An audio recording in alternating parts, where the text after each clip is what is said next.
चौथे पातशाह महाराज धन गुरु रामदास महाराज साहब की नगरी च पंजवें पातशाह भी इत्थे आए, नौवें पातशाह भी आए ते इत्थे बाबा बुढ़ा साहब जी भी ते छेवें पातशाह मीरी पीरी दे मालक धन गुरु हरगोबिंद साहब पातशाह जिन्हां ने सानू शस्त्र विद्या दित्ती है। आपां पंथक इकट्ठ विच शामिल होया, सिर जोड़ के बैठे आ, कुछ निजी विचारां कर ली ते इस पंथक इकट्ठ दे विचों कुछ कड्ढण वास्ते ते बोलण तो पहला मैं पुत्रां दे दानी दी फतेह अर्ज कर लगा। सारी संगत गज के बुलायो वाहिगुरू जी का खालसा वाहिगुरू जी की फतेह। आपां नारे लाउंदे सी डुलदा खून शहीदां दा, तकदीर बदलदी कौमां दी, रंबियां ना खोपर लै जांदे तस्वीर बदलदी कौमां दी। ते नाल नाल आपां इह वी नारा लाउंदे सी जबे बाण लाग्यो तबे रोस जागियो। अज जिहड़ी गल दा रोस है कि सिखां दी जिहड़ी एशिया दी सब तो पुरानी पार्लीमेंट है श्रोमणी कमेटी, जिहड़ी भाई लक्ष्मण सिंह धारोवाल ने अपना खून पा के होंद विच लिआंदी कि ये सिखां दे बच्चे किसे गैरां दे गाड़ी हथ ना अड्डदे फिरन ते सिखां दे बच्चे ये गुरु दी गोलक दे विचों अफसर बन के निकल तां जो अपनी कौम दी गल कर सकन। दफ्तरां कचहरियां दे विच सिखां दे बच्चे अफसर होण, ये SGPC करके होंद विच लिआंदी ते इत्थे दिल्ली दे दलालां दे राहीं एजेंसियां दे राहीं एक परिवार दा कब्जा कर दिता रखिया है। वो कब्जा इन्ने लंबे समय तो है, वो हद इस तक होगी कि जेड़ा अनोखे शहीद बाबा दीप सिंह जी दी हाथ लिखत बीड़ साबो की तलवंडी दमदमा साहब दे विच है, उस बीड़ दे अंग भी गैप कर दिते है। ये अज मैं प्रेस मीडिया दे इलैक्ट्रॉनिक मीडिया दे राहीं तुहाडे माध्यम राहीं दसना चाहुंदा है कि ये जिहड़ा प्रबंध संभालदा एक परिवार है, वो ये सिखां नूं दसे, कोने कानों तो आए सिखां नूं दसे, विदेशां दे सिखां नूं दसे कि जेड़ा बाबा बीड़ सिंह जी हथ लिखते उहदे अंग पूरे करके दिओ। सानू दर्शन कराओ, सानू दसो कि उहदे अंग घटे क्यों है, क्यों नहीं जनतक कीतियां जांदियां ये गल्लां। इस करके नहीं कीतियां जांदियां कि इस सिख कौम ने कईयां दे मुंह मोड़े है, अबदाली वर्गियां दे मोड़े है। जदों 11वीं बार इत्थे सरोवर पूर्ण आया सी ते उदों बाबा दीप सिंह जी ने उदां दा मुंह मोड़िया।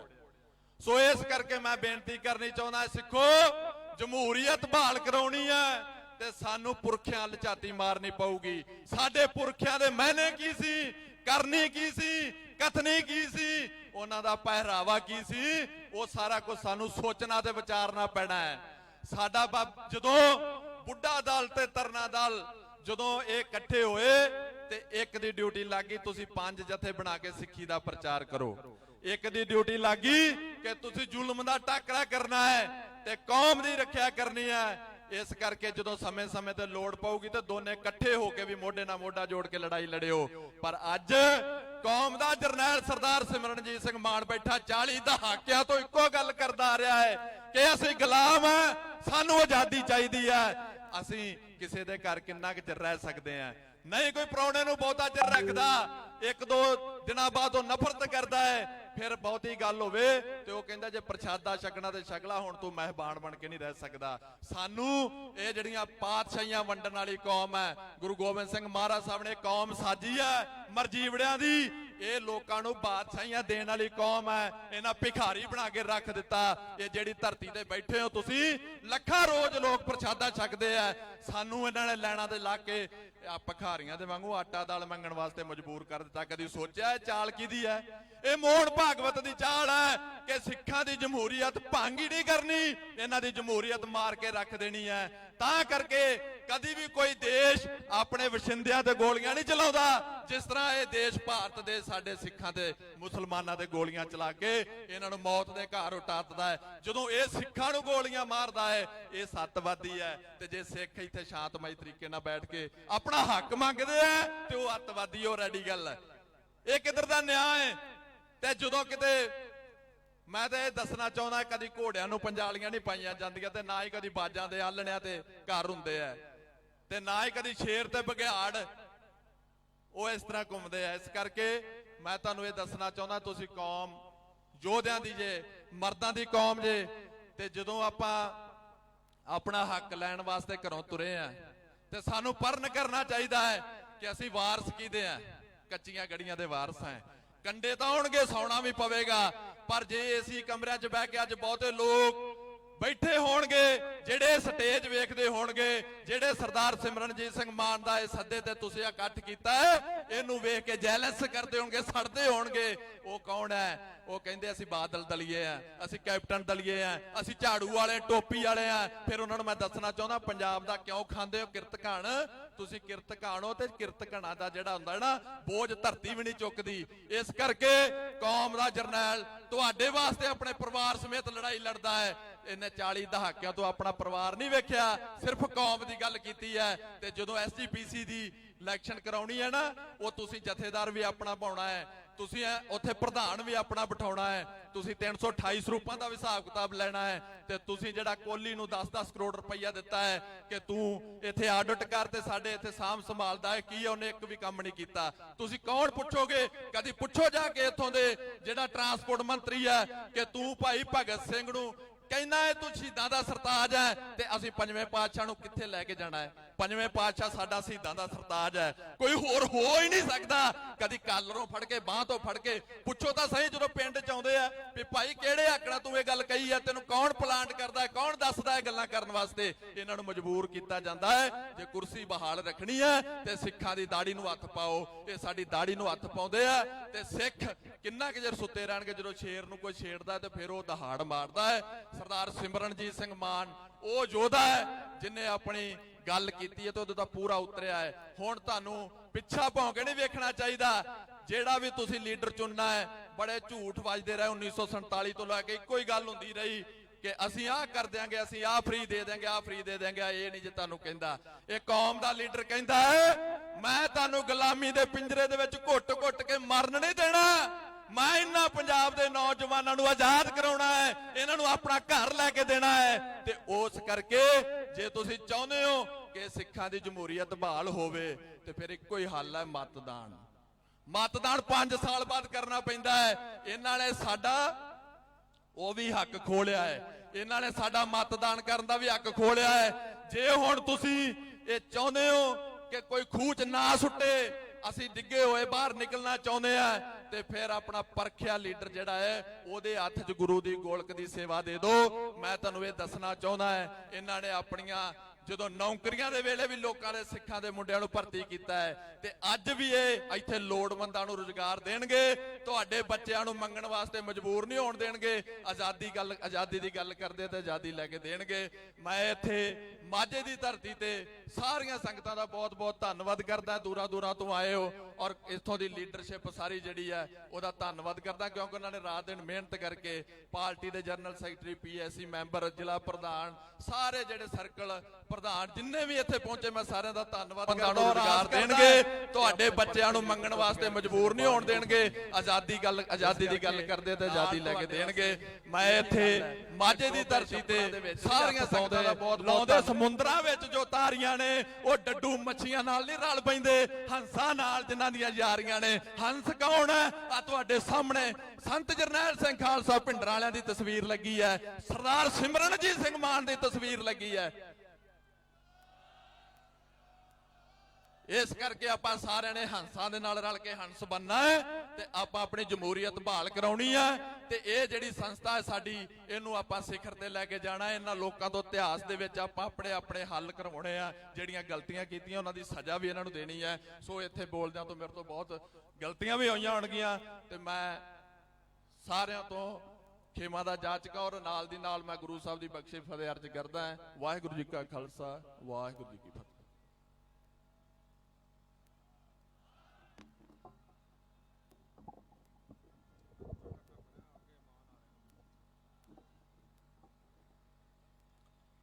बहुत बहुत धन्यवाद है सरदार हरपाल सिंह जी बलेर साहब का। मैं धन्यवाद करदा दिलबाग सिंह जी शेरों 15 बसां हल्का पट्टी तो लैके आए ने। बीबी गुरजीत कौर जी, बीबा साहिबजोत कौर, ये दोनों फतेहगढ़ साहब तो आए ने। मां धी ने बड़ा ही काम कर रही ने। ਤੇ ਇਹਨਾਂ ਦੇ ਅੱਗੇ ਸਿਰ ਝੁਕਦਾ ਬੱਚਿਆਂ ਅੱਗੇ ਵੀ ਤੇ ਭੈਣ ਅੱਗੇ ਵੀ।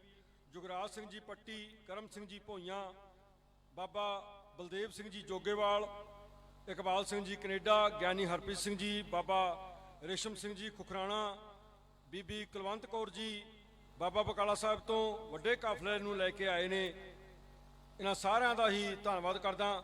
ਨਾਲ ਹੀ ਧੰਨਵਾਦ ਕਰਦਾ ਗੁਰਨਾਮ ਸਿੰਘ ਜੀ ਸਿੰਘੜੀਵਾਲ ਹੁਸ਼ਿਆਰਪੁਰ ਤੋਂ ਆਏ ਨੇ, ਬੀਬੀ ਗੁਰਦੀਪ ਕੌਰ ਜੀ ਚੱਠਾ ਅੰਮ੍ਰਿਤਸਰ ਤੋਂ, ਮਨਜੀਤ ਸਿੰਘ ਰੇਰੂ ਸਾਹਿਬ, ਐਡਵੋਕੇਟ ਪਰਮਜੀਤ ਸਿੰਘ ਜੀ ਦਿਓਲ, ਪਰਮਪਾਲ ਸਿੰਘ ਜੀ ਭੀਖੀ, ਪਰਮਿੰਦਰਪਾਲ ਸਿੰਘ ਜੀ ਸ਼ੁਕਰ ਚੱਕੀਆ ਸਾਡੇ ਜਨਰਲ ਸਕੱਤਰ ਨੇ, ਗੁਰਮੁਖ ਸਿੰਘ ਜੀ ਜਲੰਧਰੀ।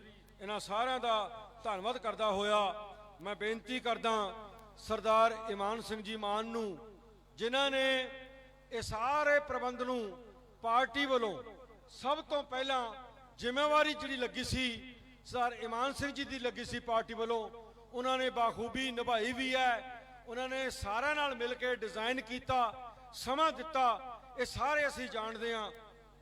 ਪਿਛਲੇ 3 ਮਹੀਨਿਆਂ ਤੋਂ ਲਗਾਤਾਰ ਜਦੋਂ ਤੋਂ ਪਾਰਟੀ ਨੇ ਫੈਸਲਾ ਕੀਤਾ ਹੈ, ਉਹਨਾਂ ਨੇ ਜਿੱਥੇ ਇਹ ਜ਼ਿੰਮੇਵਾਰੀ ਆਪਣੇ ਸਿਰ ਲਈ ਸੀ ਉੱਥੇ ਨਿਭਾ ਕੇ ਸਾਰੀ ਜਿਹੜੀ ਲੀਡਰਸ਼ਿਪ ਹੈ, ਸਾਰੇ ਜਿਹੜੇ ਸਾਡੇ ਜ਼ਿਲ੍ਹਿਆਂ 'ਚ ਕੰਮ ਕਰਦੇ ਸਾਡੇ ਲੀਡਰ ਨੇ, ਉਹਨਾਂ ਨੂੰ ਦੱਸਿਆ ਕਿ ਜੇ ਅਸੀਂ ਪਾਰਟੀ ਦੇ ਵਿੱਚ ਕੋਈ ਜ਼ਿੰਮੇਵਾਰੀ ਲਈਏ ਤਾਂ ਅਸੀਂ ਉਹਨੂੰ ਨਿਭਾਉਣਾ ਕਿਵੇਂ ਹੈ, ਸਾਨੂੰ ਖੁਦ ਨੂੰ ਜਾਣਾ ਪਏਗਾ। ਸਰਦਾਰ ਸਿਮਰਨਜੀਤ ਸਿੰਘ ਮਾਨ ਨੇ 37 ਸਾਲ 'ਚ 33 ਸਾਲ ਦੇ ਵਿੱਚੋਂ ਜੇਲ੍ਹ ਤੋਂ ਬਾਹਰ ਦੇ ਨੇ, ਉਹ ਦੱਸਿਆ ਕਿ ਕਿਵੇਂ ਹਰ ਰੋਜ਼ ਉੱਠ ਕੇ ਪਾਰਟੀ ਦੇ ਕੰਮਾਂ ਲਈ ਜਾਇਆ ਜਾਂਦਾ ਹੈ। ਉਹੀ ਗੱਲ ਇਮਾਨ ਸਿੰਘ ਮਾਨ ਨੇ ਇਸ ਕਾਨਫਰੰਸ ਨੂੰ ਕਾਮਯਾਬ ਕਰਨ ਦੀ ਜਿਹੜੀ ਜ਼ਿੰਮੇਵਾਰੀ ਲਈ ਸੀ ਉਹਨੂੰ ਨਿਭਾਇਆ। ਮੈਂ ਉਹਨਾਂ ਨੂੰ ਬੇਨਤੀ ਕਰਾਂਗਾ ਕਿ ਉਹ ਆਪਣੇ ਵਿਚਾਰ ਸੰਗਤਾਂ ਨਾਲ ਸਾਂਝੇ ਕਰਨ। ਸਰਦਾਰ ਇਮਾਨ ਸਿੰਘ ਜੀ ਮਾਨ।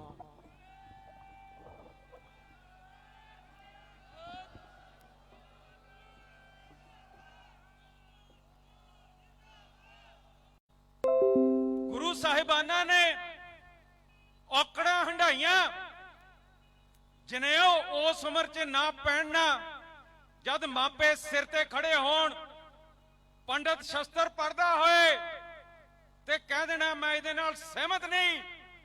ਮੈਂ ਸਮਝਦਾ ਇੱਕ ਇਨਕਲਾਬ ਰੂਹ ਗੁਰੂ ਨਾਨਕ ਸਾਹਿਬ ਦੀ ਸੀ, ਜਿਸ ਨੇ ਉਸ ਸਮੇਂ ਤੇ ਜਾਤ ਪਾਤ ਨੂੰ ਛੁਟਕਾਰਾ ਪਾਇਆ। ਕਾਲੀ ਬੈਂ ਚੋਂ ਨਿਕਲ ਕੇ ਹੁਕਮ ਕੀਤਾ, ਨਾ ਕੋਈ ਹਿੰਦੂ ਨਾ ਕੋਈ ਮੁਸਲਮਾਨ, ਤੁਹਾਨੂੰ ਮੈਨੂੰ ਇੱਕੋ ਰੱਬ ਹੇਠ, ਇੱਕ ਮਨੁੱਖਤਾ, ਇੱਕ ਓੰਕਾਰ ਅਧੀਨ ਬਰਾਬਰ ਕਰਤਾ। ਸਮੇਂ ਆਏ ਤੇ ਨਾ ਸਪੁੱਤ ਨੂੰ ਪਰ ਆਪਦੇ ਜਿਸਮ ਆਪਦੇ ਅੰਗ ਨੂੰ ਗੁਰੂ ਅੰਗਦ ਸਾਹਿਬ ਦਿੱਤੇ, ਜਿਨ੍ਹਾਂ ਨੇ ਅਰਦਾਸਾਂ ਵਿਵੇਕਦਾਨ ਦੀਆਂ ਉਹ ਸਾਨੂੰ ਸੱਚੇ ਰੂਪ 'ਚ ਗੁਰਮੁਖੀ ਦੀ ਲਿਪੀ 'ਚ ਗੁਰੂ ਗ੍ਰੰਥ ਸਾਹਿਬ ਦਿੱਤੇ। ਕੱਲੇ ਸਾਨੂੰ ਨਾਮ ਸਿਮਰਨ ਤੇ ਰੱਬ ਦੀ ਟੇਕ ਤੇ ਨਹੀਂ ਲਾਇਆ। ਗੁਰੂ ਅੰਗਦ ਸਾਹਿਬ ਨੇ ਅਖਾੜੇ ਖੋਲੇ, ਉੱਥੇ ਸਾਨੂੰ ਕਸਰਤ ਵਰਜਿਸ਼ ਕਰਕੇ ਆ ਜਿਹੜੇ ਪੋਲੇ ਸਰੀਰ ਬਣਾਈ ਬੈਠੇ ਆ ਇਹਨਾਂ ਤੋਂ ਸੁਚੇਤ ਕੀਤਾ।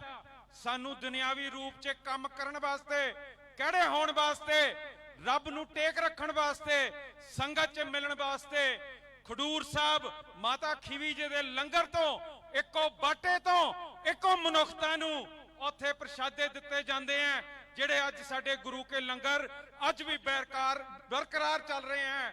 ਨਾ ਕੋਈ ਹਿੰਦੂ ਰਾਜਾ ਵੱਖਰਾ ਬੈਠ ਸਕਦਾ ਆਨੰਦਪੁਰ ਸਾਹਿਬ 'ਚ ਤੇ ਨਾ ਇੱਥੇ ਕੋਈ ਵੱਖਰਾ ਬੈਠ ਸਕਦਾ ਹੈਗਾ। ਬਿਲਕੁਲ ਇੱਕ ਪੱਧਰ ਤੇ ਮਨੁੱਖਤਾ ਨੂੰ ਖੜਾ ਕਰਕੇ ਸਾਨੂੰ ਇਹ ਕੌਮ ਉਹਨਾਂ ਨੇ ਐਸੀ ਬਣਾਇਆ ਕਿ ਉਹਨਾਂ ਦੀ ਸੋਚ ਦੇ ਉੱਤੇ ਸੰਗਤ ਮਰ ਟੁੱਟ ਪੈਂਦੀ ਸੀਗੀ।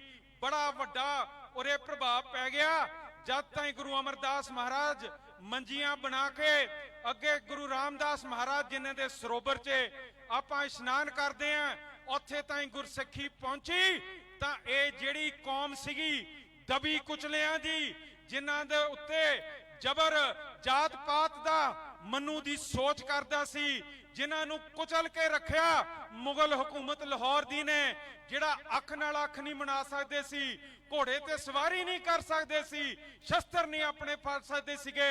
ਇਹ ਕੌਮ ਨੇ ਅੱਖ ਨਾਲ ਅੱਖ ਲਾਹੌਰ ਦੇ ਦਰਬਾਰ ਨਾਲ, ਪੰਡਤਾਂ ਨਾਲ ਮਿਲਾ ਲਈ ਤੇ ਉਸ ਸਮੇਂ ਫੇਰ ਪੰਚਮ ਪਿਤਾ ਨੂੰ ਤੱਤੇ ਤਵਿਆਂ ਤੇ ਤਸੀਹੇ ਦੇ ਕੇ ਸਾਡੀ ਕੌਮ ਦਾ ਭਵਿੱਖ ਤਬਦੀਲ ਕਰਨ ਨੂੰ ਯਤਨ ਕੀਤਾ।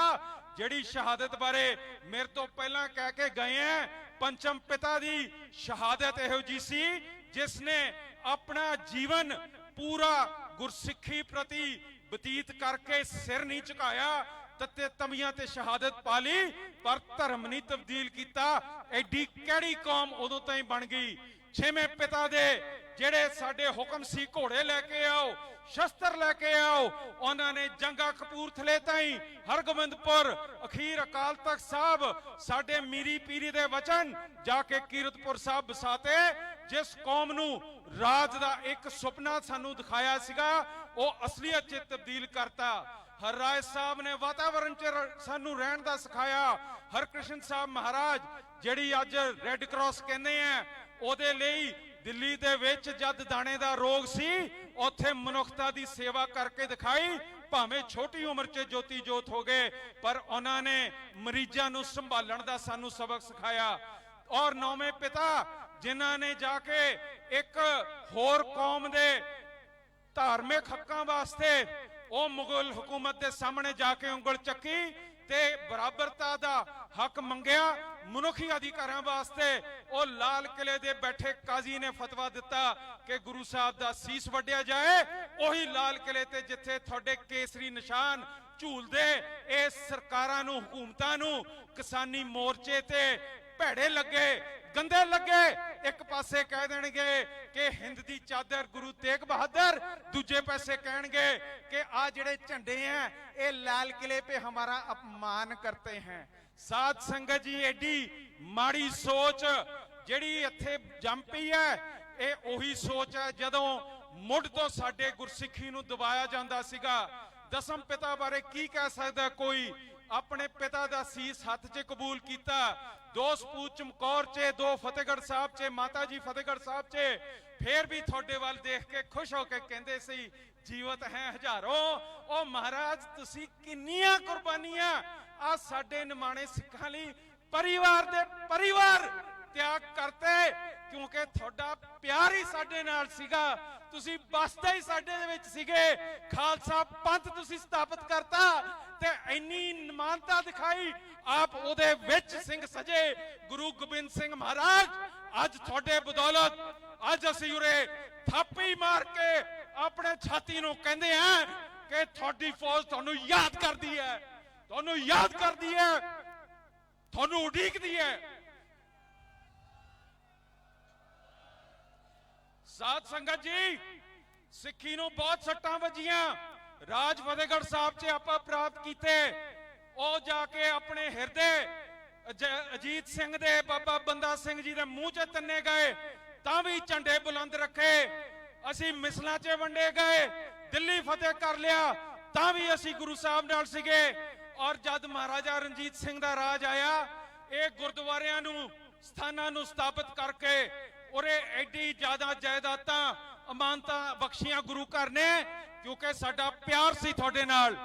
ਸਾਧ ਸੰਗਤ ਜੀ ਜਦ ਮਹਾਰਾਜਾ ਦਾ ਰਾਜ ਖਤਮ ਹੋਇਆ ਉਸ ਤੋਂ ਉਪਰੰਤ ਸਿੱਖੀ ਨਿਗਾਰ 'ਚ ਗਈ। ਉੱਥੇ ਜਾ ਕੇ ਸਾਡੇ ਸਿੰਘ ਸਭਾ ਲਹਿਰ ਨੇ ਮੁੜ ਕੇ ਉਹੀ ਸੋਚ ਆਪਣੇ ਵਿੱਚ ਲੈ ਆਏ ਜਿਹੜੀ ਸੋਚ ਦੀਨ ਸਾਡੇ ਗੁਰੂ ਸਾਹਿਬਾਨ ਨੇ ਗੁਰਸਿੱਖੀ ਨੂੰ ਸਥਾਪਿਤ ਕੀਤਾ ਸੀਗਾ।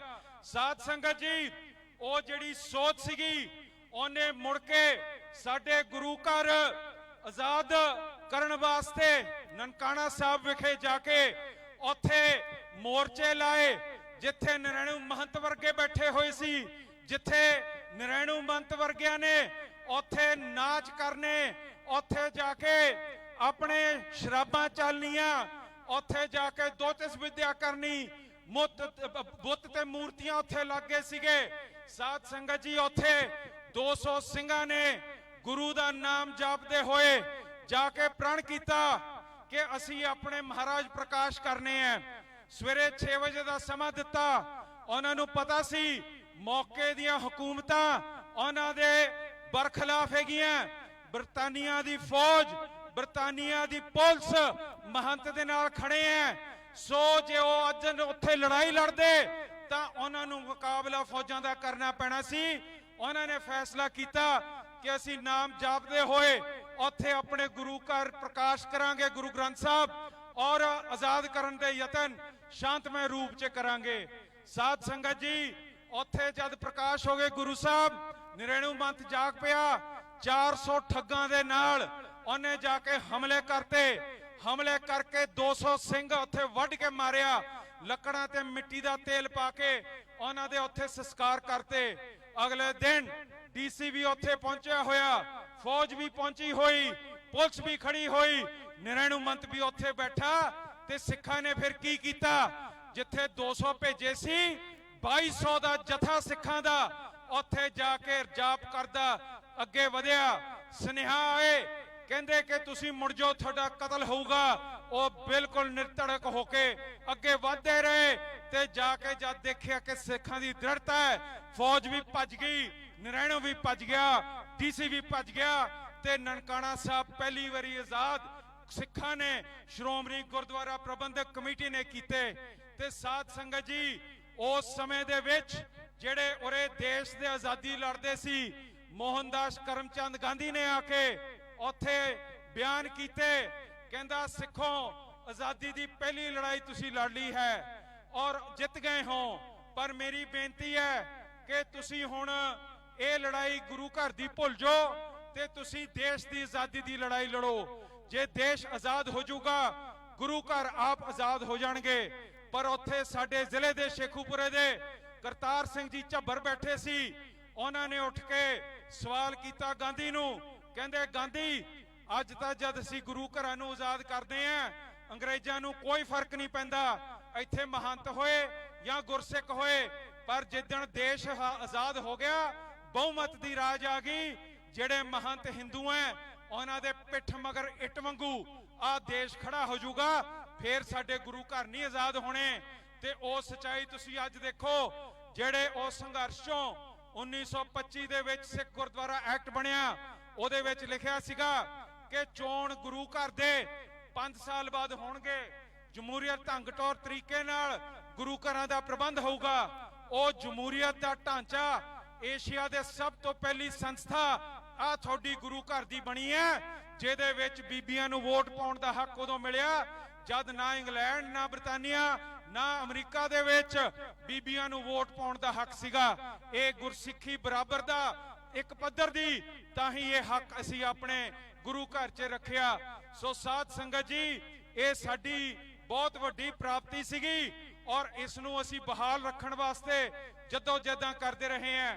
ਸਾਡੇ ਗੁਰੂ ਘਰ ਇਸ ਦੇਸ਼ ਨੇ ਭੰਨ ਕੇ ਸਾਡੇ ਨਨਕਾਣਾ ਸਾਹਿਬ, ਕਰਤਾਰਪੁਰ ਸਾਹਿਬ ਜਿਹੜੇ ਬਿਲਕੁਲ ਲੱਗੇ ਆ, ਲਾਵੇ ਆ, ਉੱਥੇ ਜਾ ਕੇ ਉੱਥੇ ਛੱਡਤੇ। ਸਾਧ ਸੰਗਤ ਜੀ, ਫੇਰ ਸਾਨੂੰ ਆਪਣੇ ਪੰਜਾਬੀ ਬੋਲੀ ਜਿਹੜੀ ਗੁਰਮੁਖੀ ਦੀ ਲਿਪੀ ਗੁਰੂ ਸਾਹਿਬ ਨੇ ਦਿੱਤੀ, ਉਹਦੇ ਵਾਸਤੇ ਸੂਬਾ ਬਣਾਉਣ ਵਾਸਤੇ ਲੜਨਾ ਪਿਆ। ਧਰਮ ਯੁੱਧ ਮੋਰਚੇ 'ਚ ਸਾਡੇ ਪਾਣੀਆਂ ਦਾ ਮੋਰਚਾ ਲਾਣਾ ਪਿਆ। ਸਾਧ ਸੰਗਤ ਜੀ, ਲਗਾਤਾਰ ਇਸ ਦੇਸ਼ ਨੇ ਸਾਡੇ ਹੱਕਾਂ ਦੇ ਉੱਤੇ ਕੋਈ ਨਾ ਕੋਈ ਸੱਟ ਮਾਰੀ ਹੈ। ਹੱਦ 1978 'ਚ, 84 'ਚ ਜਦ ਸਿੱਖਾਂ ਦਾ ਸਿੱਧਾ ਕਤਲੇਆਮ ਕੀਤਾ ਗਿਆ। ਅੱਜ ਆਰਐਸਐਸ ਵਾਲੇ ਕਹਿੰਦੇ ਆ ਸਿੱਖੋ ਤੁਹਾਡੀ ਧਰਮ ਤਬਦੀਲੀ ਹੋ ਰਹੀ ਹੈ, ਤੁਸੀਂ ਆਪਣੇ ਧਰਮ 'ਚ ਪੱਕੇ ਨਹੀਂ। ਉਹ ਮੇਰੇ ਹਿੰਦੂ ਵੀਰਾ, ਜਰਾ ਸੋਚ ਤਾਂ ਸਹੀ, ਸਾਨੂੰ ਉਜਾੜ ਕੇ ਗੁਰੂ ਘਰ ਪਿੱਛੇ ਛੱਡ ਕੇ ਇੱਥੇ ਲੜ ਲੜ ਆਪਣੇ ਸੂਬੇ ਤੇ ਥਕਾ ਕੇ ਮੁੜ ਕੇ ਜਾ ਕੇ ਹਰਮੰਦਰ ਸਾਹਿਬ ਤੇ ਹਮਲੇ ਕੀਤੇ, ਹਮਲੇ ਕਰਕੇ ਅਕਾਲ ਤਖਤ ਸਾਹਿਬ ਢਹਿ ਢੇਰੀ ਕੀਤੇ। ਇੱਥੇ ਬੁੱਚੜਬਾਜੀ ਸਾਡੇ ਬੀਬੀਆਂ ਬੱਚਿਆਂ ਦੀ 6 ਜੂਨ ਨੂੰ ਕੋਈ ਨਹੀਂ ਭੁੱਲਿਆ। ਆ ਸਾਹਮਣੇ ਡਾਇਰ ਦਾ ਇੱਕ ਬਣਿਆ ਹੋਇਆ ਨਿਸ਼ਾਨ, ਮੈਨੂੰ ਦੱਸੋ ਬਰਾੜ ਤੇ ਸੁੰਦਰ ਜੀ ਉਸ ਤੋਂ ਕੋਈ ਘੱਟ ਸੀ ਜਿਨ੍ਹਾਂ ਨੇ ਸਾਡੇ ਬੱਚਿਆਂ ਦੀਆਂ ਲਾਸ਼ਾਂ ਗੁਰੂ ਘਰਾਂ ਚੋਂ ਕੱਢੀਆਂ। 1984 'ਚ ਰਾਜੀਵ ਗਾਂਧੀ ਨੇ ਜਿਹੜਾ ਬੁੱਚੜਬਾਜੀ ਸਾਡੀ ਕੀਤੀ, ਜਿਹਦੇ ਵਿੱਚ ਤੁਹਾਡੀ ਫੌਜ ਨਹੀਂ ਸਾਡੇ ਪੱਖ 'ਚ ਆਈ, ਜਿਹਦੇ ਵਿੱਚ ਸਾਡੀਆਂ ਬੀਬੀਆਂ ਦਾ ਬਲਾਤਕਾਰ ਕੀਤਾ ਗਿਆ, ਟਾਇਰ ਸਾੜ ਸਾਡੇ ਗਲਾਂ 'ਚ ਪਾਏ ਗਏ, ਸਾਡੇ ਬੱਚਿਆਂ ਨੂੰ ਫੜ ਬੀਬੀਆਂ ਨੇ ਕੇਸ ਕਤਲ ਕਰਕੇ ਕਿਹਾ ਕਿ ਕਿਸੇ ਨੂੰ ਦੱਸੀ ਨਾ ਕਿ ਤੂੰ ਸਿੱਖ ਹੈ। ਔਰ ਧਰਮ ਤਬਦੀਲੀ ਤਾਂ ਤੁਹਾਡੇ ਜ਼ਬਰ ਨੇ ਕੀਤੀ ਹੈ। ਹੋਂਦ ਚਿੱਲੜ ਪੂਰਾ ਸਾਡਾ ਪਿੰਡ ਉਡਾ ਕੇ ਸੁੱਟਦਾ। ਚਿੱਟੀ ਸਿੰਘਪੁਰਾ 'ਚ ਤੁਸੀਂ ਕਰਤਾ। ਇਹ ਹਿੰਦੂ ਧਰਮ ਨੇ ਜਿਹੜੀ ਸਾਡੀ ਧਰਮ ਤਬਦੀਲੀ ਕੀਤੀ ਹੈ। ਅੱਜ ਪੁਲਸੀਆਂ ਨੂੰ ਪੁੱਛ ਲਓ, ਸੁਮੇਧ ਸੈਣੀ ਵਾਲੇ ਜਿਹੜੇ ਇਹਨਾਂ ਦੇ ਡੀਜੀਪੀ ਹੈ, ਇਹਨਾਂ ਦੀਆਂ ਕੁਤਰੀਆਂ ਦਾਣੀਆਂ ਦੇਖ ਕੇ ਨੇੜੇ ਲਾ ਲੈਣਗੇ, ਪਰ ਕੋਈ ਕੇਸਾਧਾਰੀ ਸਿੱਖ ਇਹਨਾਂ ਨੂੰ ਚੰਗਾ ਹੀ ਨਹੀਂ ਲੱਗਦਾ ਹੈਗਾ। ਫਿਰ ਧਰਮ ਤਬਦੀਲ ਤਾਂ ਤੁਸੀਂ ਕੀਤਾ ਹੈ, ਤੁਸੀਂ ਸਾਡੀ ਧਰਮ ਤਬਦੀਲੀ ਕੀਤੀ ਹੈ। ਔਰ ਹੁਣ ਹੱਦ ਇਹ ਆ ਗਈ ਹੈ ਕਿ ਤੁਸੀਂ ਸਾਡੀ ਜਮਹੂਰੀਅਤ ਸੰਸਥਾ ਦੇ 11 ਸਾਲ ਟਪਾਤੇ। 8 ਵਾਰੀ ਚੋਣ ਸਾਡੇ ਗੁਰੂ ਘਰ ਦੇ ਹੋਏ ਆ, ਤੁਹਾਡੇ ਪਾਰਲੀਮੈਂਟ ਬਾਅਦ ਚ ਬਣੀ ਦੇ 17 ਵਾਰੀ ਹੋਏ ਆ। ਹੋਮ ਮਿਨਿਸਟਰੀ ਦੀ ਜ਼ਿੰਮੇਵਾਰੀ ਹੈ, ਨਿਭਾਉਂਦੀ ਕਿਉਂ ਨਹੀਂ? ਕਦੀ ਕੋਈ ਭੁਲੇਖਾ, ਕਦੀ ਕੋਈ ਗੱਲ ਗੁੰਮਰਾਹ ਕਰਕੇ ਸਾਡੀ ਜਮਹੂਰੀਅਤ ਖਤਮ ਕੀਤੀ ਹੋਈ ਹੈ। ਐਸਜੀਪੀਸੀ ਚ ਕੁੜੈਤਾਂ ਦੇਖੋ ਕਿੰਨੀਆਂ ਆ ਗਈਆਂ। 328 ਸਰੂਪ ਗੁਰੂ ਸਾਹਿਬ ਦੇ ਗਾਇਬ ਕਰਤੇ। 10 ਕਰੋੜ ਰੁਪਏ ਆਡੀਟਰ ਨੂੰ ਦਿੱਤੇ। ਸਤਿੰਦਰਪਾਲ ਸਿੰਘ ਕੋਹਲੀ ਉਹ ਨਹੀਂ ਦੱਸ ਸਕਿਆ, ਉਹਦੇ ਕੋਈ ਕੇਸ ਨਹੀਂ ਦਰਜ ਕੀਤੇ, ਪੁਲਿਸ ਨੇ ਕੋਈ ਪੜਤਾਲ ਨਹੀਂ ਕੀਤੀ। 328 ਸਰੂਪ ਹੈ ਕਿੱਥੇ, ਕਿਸੇ ਨੂੰ ਨਹੀਂ ਪਤਾ। ਬਰਗਾੜੀ ਵਿੱਚ 2 ਸਰੂਪ ਜਿਹੜੇ ਪਾੜ ਕੇ ਸਾੜ ਕੇ ਅੰਗ ਗੰਦੀਆਂ ਨਾਲੀਆਂ 'ਚ ਸੁੱਟ ਕੇ ਅਪਮਾਨ ਹੋਇਆ ਸੀ, ਉਹਦੇ ਮਗਰ 2 ਸਿੰਘ ਸ਼ਹੀਦ ਕਰਤੇ, ਬੇਅੰਤ ਫੱਟੜ ਕਰਤੇ। ਤੇ ਸਾਧ ਸੰਗਤ ਜੀ, ਸਾਨੂੰ ਕਹਿੰਦੇ ਹੋ ਕਿ ਤੁਹਾਡੇ ਧਰਮ 'ਚ ਤਬਦੀਲੀ ਹੋ ਰਹੀ ਹੈ, ਸਾਨੂੰ ਤਾਂ ਸਾਡਾ ਦੇਸ਼ ਹੀ ਮਾਰੀ ਜਾਂਦਾ ਹੈ, ਸਾਡੀ ਜਮਹੂਰੀਅਤ ਖਤਮ ਕਰਤੀ ਹੈ। ਅਸੀਂ ਅੱਜ ਇਕੱਠੇ ਹੋਏ ਹਾਂ, ਅੱਜ ਅਸੀਂ ਆਪਣੇ ਧਰਮ ਦਾ ਪ੍ਰਚਾਰ ਕਰਨਾ ਸੀ, ਪਰ ਅੱਜ ਅਸੀਂ ਇਸ ਦੇਸ਼ ਨੂੰ ਨਿੰਦਦੇ ਹਾਂ ਕਿ ਤੁਸੀਂ ਆਪਣਾ ਕਾਨੂੰਨ ਗਲਤ ਵਰਤ ਕੇ ਸਾਡੇ ਚੋਣ ਨਹੀਂ ਕਰਾਏ। ਅਸੀਂ ਆਪਣੇ ਗੁਰੂ ਘਰ 'ਚ ਸੁਧਾਰ ਨਹੀਂ ਲਿਆ ਸਕਦੇ, ਸਫਾਈ ਨਹੀਂ ਲਿਆ ਸਕਦੇ। ਉਹੀ ਮਸੰਦ ਬਿਠਾਤੇ ਜਿਹੜੇ ਸਾਡੇ ਨਰੈਣੂ ਵਰਗੇ ਲੁੱਟ ਕੇ ਸਾਡਾ ਧਰਮ ਤਬਦੀਲ ਕਰ ਰਹੇ ਸੀਗੇ। ਸਾਧ ਸੰਗਤ ਜੀ, ਅੱਜ ਅੰਤਰਰਾਸ਼ਟਰੀ ਪੱਧਰ ਤੇ ਯੂਨਾਈਟਿਡ ਨੇਸ਼ਨ ਨੇ ਇਸ ਦਿਨ ਨੂੰ ਜਮਹੂਰੀਅਤ ਦਿਹਾੜਾ ਮਨਾਇਆ। ਅਸੀਂ ਅੱਜ ਅੰਤਰਰਾਸ਼ਟਰੀ ਪੱਧਰ ਤੇ ਅਪੀਲ ਕਰਦੇ ਹਾਂ ਸਾਰੇ ਮੁਲਕਾਂ ਨੂੰ ਕਿ ਇਹ ਭਾਰਤ ਦੀਆਂ ਹਰਕਤਾਂ ਦੇਖੋ, ਜਿਹੜਾ ਆਪਣੇ ਆਪ ਨੂੰ ਸਭ ਤੋਂ ਵੱਡੀ ਜਮਹੂਰੀਅਤ ਪਸੰਦ ਸੰਸਥਾ ਕਹਿੰਦਾ ਹੈ, ਇਹਨੇ ਅੱਜ ਸਾਡਾ ਬਿਲਕੁਲ ਧਰਮ ਦਾ ਨਾਸ ਕਰਤਾ ਹੈ, ਸਾਡੀ ਜਮਹੂਰੀਅਤ ਖਤਮ ਕਰਤੀ। ਤੇ ਇਸ ਕਰਕੇ ਅਸੀਂ ਅੱਜ ਜਮਹੂਰੀਅਤ ਬਹਾਲ ਰੈਲੀ ਕਰਨ ਆਏ ਹਾਂ। ਸੋ ਮੇਰਾ ਕੱਲੇ ਕੱਲੇ ਆਈ ਸੰਗਤ ਦਾ ਸਿਰ ਮੱਥੇ ਜਿਨ੍ਹਾਂ ਨੇ ਵੀ ਉਰੇ ਕਸ਼ਟ ਕੀਤਾ, ਸਾਰਿਆਂ ਦਾ ਧੰਨਵਾਦ ਕਰਦੇ ਹੋਏ ਬੇਨਤੀ ਕਰਦਾ ਹਾਂ ਕਿ ਆਪਾਂ ਇਹ ਸੰਘਰਸ਼ ਜਾਰੀ ਰੱਖੀਏ। ਵਾਹਿਗੁਰੂ ਜੀ ਕਾ ਖਾਲਸਾ, ਵਾਹਿਗੁਰੂ ਜੀ ਕੀ ਫਤਿਹ।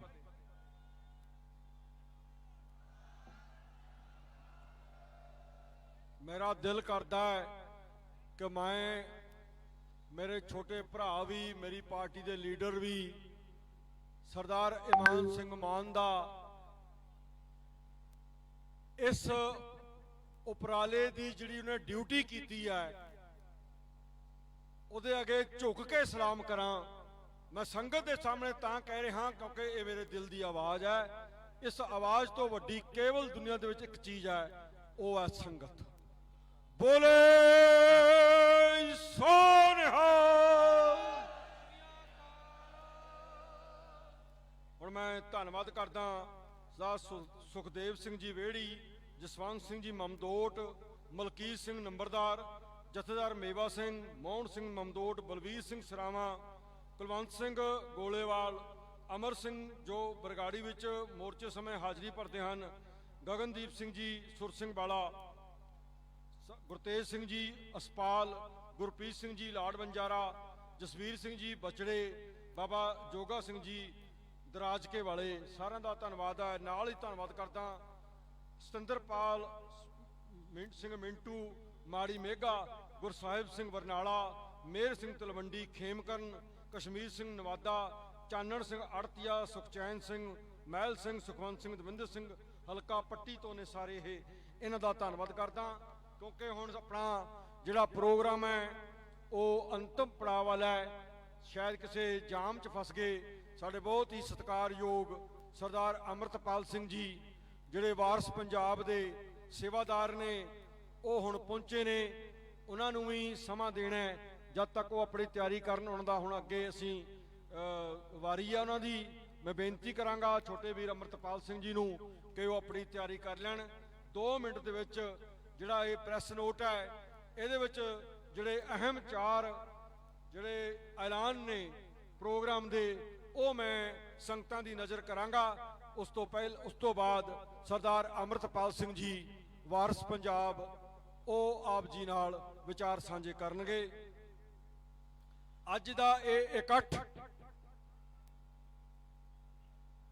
ਮਤਾ ਪਾਸ ਕਰਦਾ ਹੈ ਤੇ ਪੁਰਜ਼ੋਰ ਇੰਡੀਆ ਦੀ ਸਰਕਾਰ ਤੋਂ ਮੰਗ ਕਰਦਾ ਹੈ ਕਿ 11 ਸਾਲ ਤੋਂ ਅਣਮਿੱਥੇ ਸਮੇਂ ਲਈ ਅੱਗੇ ਪਾਈਆਂ ਜਾ ਰਹੀਆਂ ਸ਼੍ਰੋਮਣੀ ਗੁਰਦੁਆਰਾ ਪ੍ਰਬੰਧਕ ਦੀਆਂ ਚੋਣਾਂ ਤੁਰਤ ਕਰਵਾਈਆਂ ਜਾਣ। ਬੋਲੇ ਸੋ ਨਿਹਾਲ। ਮਤੇ ਨੂੰ ਪ੍ਰਵਾਨਗੀ ਮਿਲੀ ਹੈ ਸੰਗਤ ਦੀ। ਅੱਜ ਦਾ ਇਹ ਜਮਹੂਰੀ ਇਕੱਠ ਗੈਰ ਜਮਹੂਰੀ, ਗੈਰ ਇਖਲਾਕੀ, गैर संविधानिक तरीके बंदी बना के रखे सिख जो कानून अनुसार सजा भुगत चुके हैं नूं रिहा कराउण दे लई 24 अक्तूबर बंदी छोड़ दिवस के उपर अकाल तख्त साहब से इकट्ठे होके अरदास करन लई समूह संगत नूं आउण लई सदा दिंदे हां। बोले सो निहाल। अज दा इह इकट्ठ ऐलान करदा है कि 14 अक्तूबर 2022 नूं बाइबल कलां बरगाड़ी विखे दो ਸਿੰਘਾਂ ਦੀ ਸ਼ਹੀਦੀ ਉਹਨਾਂ ਦੀ ਬਰਸੀ ਤੇ ਇਕੱਤਰ ਹੋ ਕੇ ਗੁਰੂ ਗ੍ਰੰਥ ਸਾਹਿਬ ਜੀ ਦੀ ਹੋਈ ਬੇਅਦਬੀ, ਸ਼ਹੀਦਾਂ ਦੇ ਹੋਏ ਕਤਲ, 328 ਸਰੂਪਾਂ ਦੇ ਗਾਇਬ ਕਰਨਾ, ਇਹਨਾਂ ਦੇ ਵਾਸਤੇ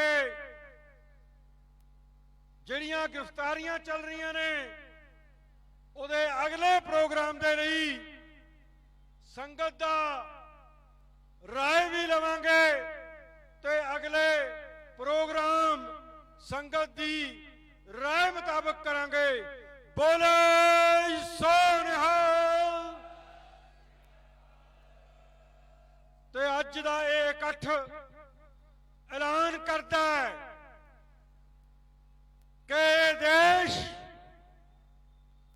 सानू जमहूरियत दे एक भी अधिकार नहीं दे रही। इसलिए कौम अपना रोष प्रगट करने लई 26 जनवरी वाले दिन जिन्हों गणतंत्र दिवस कहते ने असी हर थां ते पिंड शहर घरां उपर केसरी निशान साहब चलावांगे। श्री अकाल। सो ये जिहड़े ऐलान अज कीते गए ने ये संगत दियां भावनावां मुताबक कीते गए ने। इन्हां मतियां दी प्रवानगी लई समुचे रूप च असीं स्टेज उपर बैठे ते संगत जिहड़ी रब रूप है उन्हां तो प्रवानगी लवांगे तां जो जकारियां दी गूंज विच इन्हां खालसाई कौमी ऐलानां दा समर्थन प्राप्त किया जा सके। बोले सो निहाल।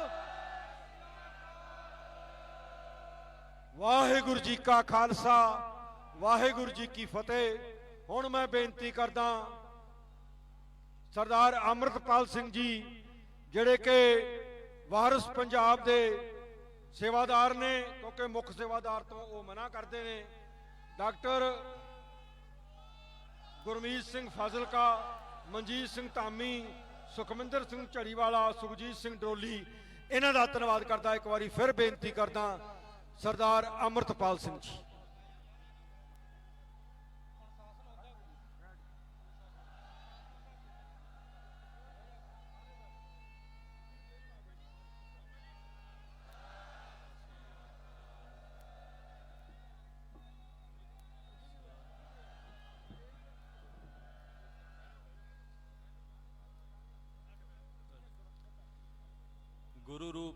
ਪਿਆਰੀ ਸਾਧ ਸੰਗਤ ਜੀ, ਗੁਰੂ ਰਾਮਦਾਸ ਪਾਤਸ਼ਾਹ ਦੀ ਨਗਰੀ 'ਚ ਗੁਰੂ ਘਰ ਦੇ ਸਾਹਮਣੇ ਬੈਠੇ ਆਂ। ਗੱਜ ਕੇ ਫਤਿਹ ਬੁਲਾਓ। ਵਾਹਿਗੁਰੂ ਜੀ ਕਾ ਖਾਲਸਾ, ਵਾਹਿਗੁਰੂ ਜੀ ਕੀ ਫਤਿਹ।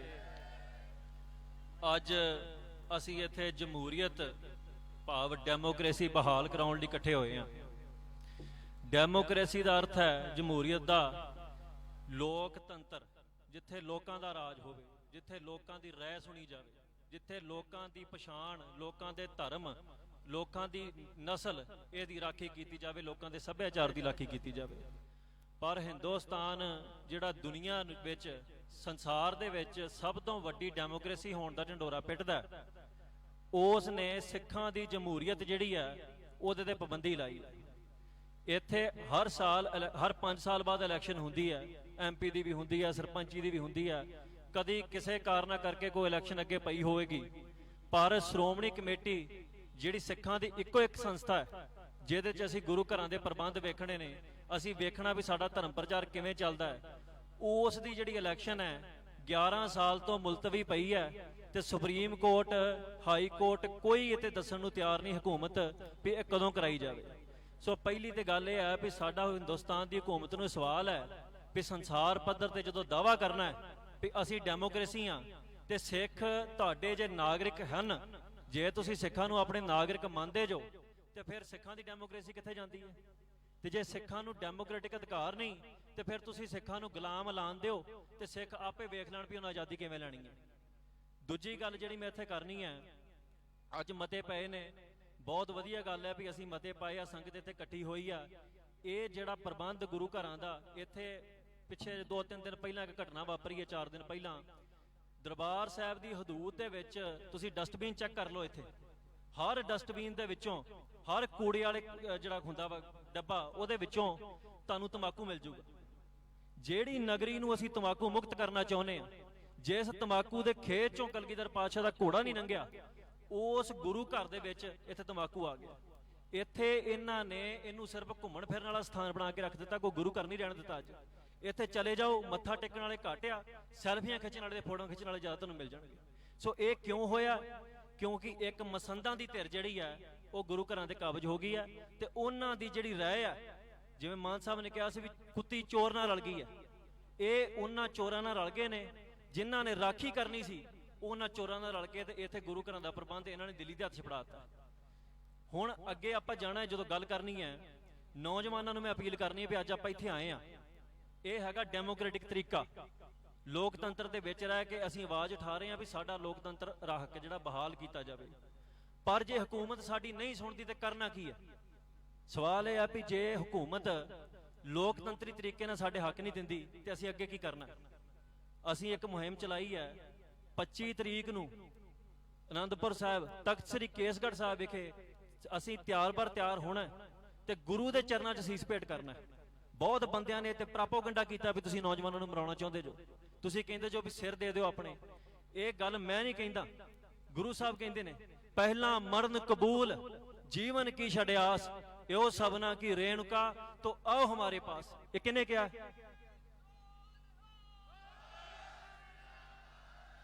ਇਹ ਮੈਂ ਨਹੀਂ ਕਿਹਾ, ਇਹ ਗੁਰੂ ਸਾਹਿਬ ਨੇ ਕਿਹਾ। ਸੋ ਇਸ ਕਰਕੇ ਜਿਹੜਾ ਮੌਤ ਦਾ ਭੈ ਤੁਹਾਡੇ ਅੰਦਰ ਵਾੜਿਆ ਜਾ ਰਿਹਾ, ਰੋਜ਼ ਇੱਥੇ ਲੱਖਾਂ ਬੰਦੇ ਐਕਸੀਡੈਂਟਾਂ 'ਚ ਮਰ ਜਾਂਦੇ ਨੇ, ਰੋਜ਼ ਬੰਦੇ ਲੱਖਾਂ ਜਿਹੜੇ ਨੇ ਹਸਪਤਾਲਾਂ ਦੇ ਵਿੱਚ ਮਾੜਾ ਪ੍ਰਬੰਧ ਉਹਦਾ ਕਰਕੇ ਮਰ ਜਾਂਦੇ ਨੇ, ਲੱਖਾਂ ਸਾਡੇ ਨੌਜਵਾਨ ਮਰ ਗਏ ਨੇ ਨਸ਼ੇ ਦਾ ਕਰਕੇ। ਉਹਨਾਂ ਨੂੰ ਮੈਂ ਮਾਰਿਆ ਜਾਂ ਉਹਨਾਂ ਨੂੰ ਕਿਸੇ ਸਿੱਖ ਲੀਡਰ ਨੇ ਮਾਰਿਆ? ਉਹਨਾਂ ਨੂੰ ਮਾਰਿਆ ਹਿੰਦੁਸਤਾਨ ਦੀ ਹਕੂਮਤ ਨੇ, ਜਿਨ੍ਹਾਂ ਨੇ ਪ੍ਰਬੰਧ ਕਰਨਾ ਸੀ, ਜਿਨ੍ਹਾਂ ਦੇ ਕੋਲ ਰਾਜ ਸੀ, ਉਹਨਾਂ ਰਾਜ ਨਹੀਂ ਕੀਤਾ, ਪ੍ਰਬੰਧ ਨਹੀਂ ਕੀਤੇ। ਤੇ ਜਦੋਂ ਅਸੀਂ ਕਹਿੰਦੇ ਆ ਵੀ ਗੁਲਾਮੀ ਦੀ ਪਛਾਣ ਕਰੋ, ਅਸੀਂ ਇਹ ਗੱਲ ਕਹਿੰਦੇ ਆ ਵੀ ਗੁਰੂ ਦੇ ਚਰਨਾਂ 'ਚ ਸੀਸ ਭੇਟ ਕਰੋ। ਜਦੋਂ ਖੰਡੇ ਬਾਟੇ ਦੀ ਪੌਲ ਤਿਆਰ ਕੀਤੀ ਹੈ, ਗੁਰੂ ਨੇ ਕਿਹਾ ਵੀ ਮੈਨੂੰ ਸੀਸ ਚਾਹੀਦਾ, ਹੁਣ ਤੁਸੀਂ ਗੁਰੂ ਨੂੰ ਦੋਸ਼ੀ ਕਹੋਗੇ? ਤੁਸੀਂ ਇਹ ਗੱਲ ਕਹੋਗੇ ਵੀ ਗੁਰੂ ਜਿਹੜਾ ਵਾ ਲੋਕਾਂ ਦੇ ਸੀਸ ਮੰਗ ਰਿਹਾ? ਜਿਨਨੇ ਧਰਮ ਦੇ ਰਾਹ ਤੇ ਤੁਰਨਾ ਹੈ, ਉਹ ਇੱਕ ਗੱਲ ਚੇਤਾ ਰੱਖ ਲਓ, ਸੰਤ ਇੱਕ ਧਾਰਨਾ ਪੜ੍ਹਦੇ ਸੀ, ਸਿਰ ਦਿੱਤਿਆਂ ਬਾਝ ਨਹੀਂ ਰਹਿਣਾ, ਧਰਮ ਸਿਰ ਦਿੱਤਿਆਂ ਬਾਝ ਨਹੀਂ ਰਹਿਣਾ। ਇਹ ਮਤ ਭੁਲੇਖਾ ਤੁਸੀਂ ਪਾਲ ਲਓ ਆਪਣੇ ਮਨ ਦੇ ਵਿੱਚ। ਜਿੰਨਾ ਚਿਰ ਤੁਸੀਂ ਤਿਆਰ ਹੋ ਕੇ ਖਾਲਸੇ ਦੇ ਘਰ ਅਨੰਦਪੁਰ ਸਾਹਿਬ ਜਾ ਕੇ ਆਪਣਾ ਸੀਸ ਗੁਰੂ ਦੇ ਚਰਨਾਂ 'ਚ ਭੇਟ ਨਹੀਂ ਕਰਦੇ, ਉਹਨਾਂ ਚਿਰ ਧਰਮ ਨਹੀਂ ਬਚਣਾ।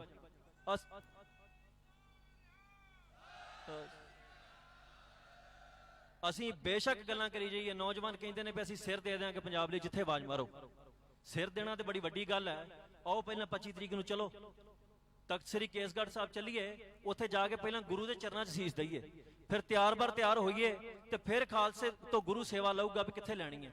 ਅੱਜ ਜੇ ਸ਼੍ਰੋਮਣੀ ਕਮੇਟੀ ਦੀ ਆਪਾਂ ਇਲੈਕਸ਼ਨ ਕਰਾਉਣ ਦੀ ਗੱਲ ਕਰ ਰਹੇ ਹਾਂ ਨਾ, ਇਹ ਵੀ ਚੇਤਾ ਰੱਖੋ ਵੀ ਸਿਰਫ ਅੰਮ੍ਰਿਤਧਾਰੀ ਸਿੱਖ ਵੋਟ ਪਾ ਸਕਦਾ ਹੈ, ਤੇ ਜਿੰਨੇ ਨੌਜਵਾਨ ਇੱਥੇ ਅੰਮ੍ਰਿਤਧਾਰੀ ਨਹੀਂ ਹੈਗੇ ਉਹਨਾਂ ਨੇ ਜੇ ਸਿੱਖ ਰਾਜਨੀਤੀ ਚ ਆਉਣਾ ਹੈ, ਜੇ ਉਹ ਚਾਹੁੰਦੇ ਨੇ ਗੁਰੂ ਘਰਾਂ ਦਾ ਪ੍ਰਬੰਧ ਠੀਕ ਹੋਵੇ, ਉਹਨਾਂ ਨੂੰ ਤਿਆਰ-ਬਰ ਤਿਆਰ ਹੋਣਾ ਪੈਣਾ, ਉਹਨਾਂ ਨੂੰ ਸਿੰਘ ਸਜਣਾ ਪੈਣਾ, ਇਹ ਵੋਟ ਵੀ ਪਾਉਣੀ ਹੈ। ਤੇ ਜੇ ਬਾਈ ਚਾਂਸ ਇਹ ਜਮਹੂਰੀਅਤ ਦੇ ਹੱਕ ਸਾਡੇ ਬਹਾਲ ਨਹੀਂ ਕਰਦੇ, ਜੇ ਸਾਨੂੰ ਇਹ ਵੋਟਾਂ ਨਹੀਂ ਇੱਥੇ ਕਰਵਾਉਂਦੇ ਤੇ ਸਾਡੇ ਕੋਲ ਗੁਰੂ ਘਰਾਂ ਦਾ ਪ੍ਰਬੰਧ ਚੰਗੇ ਸਿੱਖਾਂ ਕੋਲ ਨਹੀਂ ਆਉਂਦਾ, ਤੇ ਸਾਨੂੰ ਇਹਨਾਂ ਨੂੰ ਮਸੰਦਾਂ ਵਾਂਗੂ ਬਾਹਰ ਕੱਢਣਾ ਪੈਣਾ, ਜਿਵੇਂ ਕਿਸੇ ਮੌਕੇ ਤੇ ਮਸੰਦ ਕੱਢੇ ਸੀ।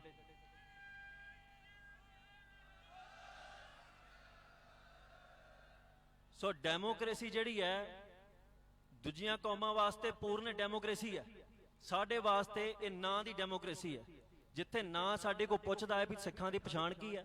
ਹਿੰਦੁਸਤਾਨ ਦਾ ਸੰਵਿਧਾਨ ਸਾਨੂੰ ਹਿੰਦੂ ਕਹਿੰਦਾ, ਜਿਹੜਾ ਹਿੰਦੁਸਤਾਨ ਨਾਲ ਇੱਕ ਪਾਸੇ ਇਹ ਦਾਅਵਾ ਕਰਦੇ ਨੇ ਸਾਰੇ ਹਿੰਦੂ ਲੀਡਰ ਵੀ ਗੁਰੂ ਸਾਹਿਬ ਨੇ ਹਿੰਦੂ ਧਰਮ ਦੀ ਰੱਖਿਆ ਵਾਸਤੇ, ਦੇਸ਼ ਦੀ ਰੱਖਿਆ ਵਾਸਤੇ ਆਹ ਕੁਝ ਕੀਤਾ, ਉਹੀ ਲੋਕ ਅੱਜ ਕਹਿੰਦੇ ਨੇ ਵੀ ਸਿੱਖ ਹਿੰਦੂ ਹੀ ਨੇ, ਹਿੰਦੂਆਂ ਦਾ ਅੰਗ ਹੀ ਨੇ। ਸੋ ਇਸ ਕਰਕੇ ਜੇ ਹਿੰਦੁਸਤਾਨ ਦੀ ਹਕੂਮਤ ਇਹ ਸੋਚ ਲਵੇ ਨੌਜਵਾਨਾਂ ਨੂੰ ਕਿਹੜੇ ਰਾਹ ਤੇ ਤੋਰਨਾ, ਅਸੀਂ ਕੋਈ ਤੱਤੀਆਂ ਗੱਲਾਂ ਨਹੀਂ ਕਰਦੇ, ਪਰ ਸਾਡੇ ਕੋਲ ਠੰਡੀਆਂ ਗੱਲਾਂ ਵੀ ਨਹੀਂ ਹੁੰਦੀਆਂ, ਕਿਉਂਕਿ ਠੰਡੀਆਂ ਗੱਲਾਂ ਜਿਹੜੀਆਂ ਨੇ ਨਾ, ਅਸੀਂ ਮਤਲਬ ਇੱਥੇ ਠੰਡੀਆਂ ਗੱਲਾਂ ਕਰਕੇ ਚੱਲ ਜਾਈਏ, ਖਾਣਾ ਪੂਰਤੀ ਕਰਕੇ ਚੱਲ ਜਾਈਏ, ਸਾਡੇ ਵੱਸ ਦੀ ਗੱਲ ਨਹੀਂ ਹੈਗੀ। ਅਸੀਂ ਸੱਚ ਬੋਲਣਾ ਹੈ, ਸੱਚ ਬੋਲਣ ਆਏ ਆ, ਜਿੰਨਾ ਚਿਰ ਸਰੀਰ 'ਚ ਸਵਾਸ ਹੈ ਉਹਨਾਂ ਚਿਰ ਸੱਚ ਬੋਲਾਂਗੇ। ਇਹ ਹਕੂਮਤ ਤੈਅ ਕਰ ਲੇ ਵੀ ਸਾਨੂੰ ਕਿਹੜੇ ਰਾਹ ਤੇ ਤੋਰਨਾ। ਜੇ ਤੇ ਇਹਨਾਂ ਨੇ ਸਾਨੂੰ ਚੁੱਪ ਚਪੀਤੇ, ਅਸੀਂ ਤੇ ਨਾਮ ਬਾਣੀ ਪੜ੍ਹਨਾ ਚਾਹੁੰਦੇ ਆ, ਨੌਜਵਾਨਾਂ ਨੂੰ ਅੰਮ੍ਰਿਤ ਛਕਾਉਣਾ ਚਾਹੁੰਦੇ, ਨਸ਼ੇ ਛਡਾਉਣਾ ਚਾਹੁੰਦੇ ਆ, ਪਰ ਜੇ ਹਕੂਮਤ ਇਹਨਾਂ ਗੱਲਾਂ ਤੇ ਪ੍ਰਾਪੋਗੰਡਾ ਕਰਕੇ ਕਹੂਗੀ ਵੀ ਤੁਸੀਂ ਨੌਜਵਾਨਾਂ ਨੂੰ ਭੜਕਾਉਂਦੇ ਜੋ, ਤੇ ਫਿਰ ਸਾਡਾ ਭੜਕਣਾ ਜਾਇਜ਼ ਆ। ਕਲਗੀਧਰ ਪਾਤਸ਼ਾਹ ਨੇ ਸਾਨੂੰ ਭੜਕਾਇਆ, ਗੁਰੂ ਨਾਨਕ ਪਾਤਸ਼ਾਹ ਨੇ ਸਾਨੂੰ ਭੜਕਾਇਆ, ਬਾਬਾ ਬੰਦਾ ਸਿੰਘ ਬਹਾਦਰ ਜਦੋਂ ਉੱਥੋਂ ਆਇਆ ਨੰਦੇੜ ਤੋਂ, ਉਹਨੇ ਆ ਕੇ ਸਾਨੂੰ ਭੜਕਾਇਆ, ਇੱਥੇ ਚੁੱਪ ਚਪੀਤੇ ਬੈਠੇ ਸਾਂ ਅਸੀਂ ਫਿਰ ਖਾਲਸਾ ਰਾਜ ਪ੍ਰਾਪਤ ਕੀਤਾ।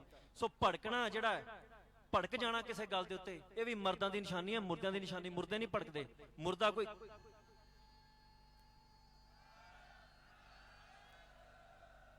ਮੁਰਦਾ ਇੱਥੇ ਕੋਈ ਲਾਸ਼ ਪਈ ਹੋਵੇ, ਜੋ ਮਰਜ਼ੀ ਉਹਦੇ ਲਾਗੇ ਬੋਲੀ ਜਾਓ, ਉੱਠਦਾ ਨਹੀਂ ਉਹ।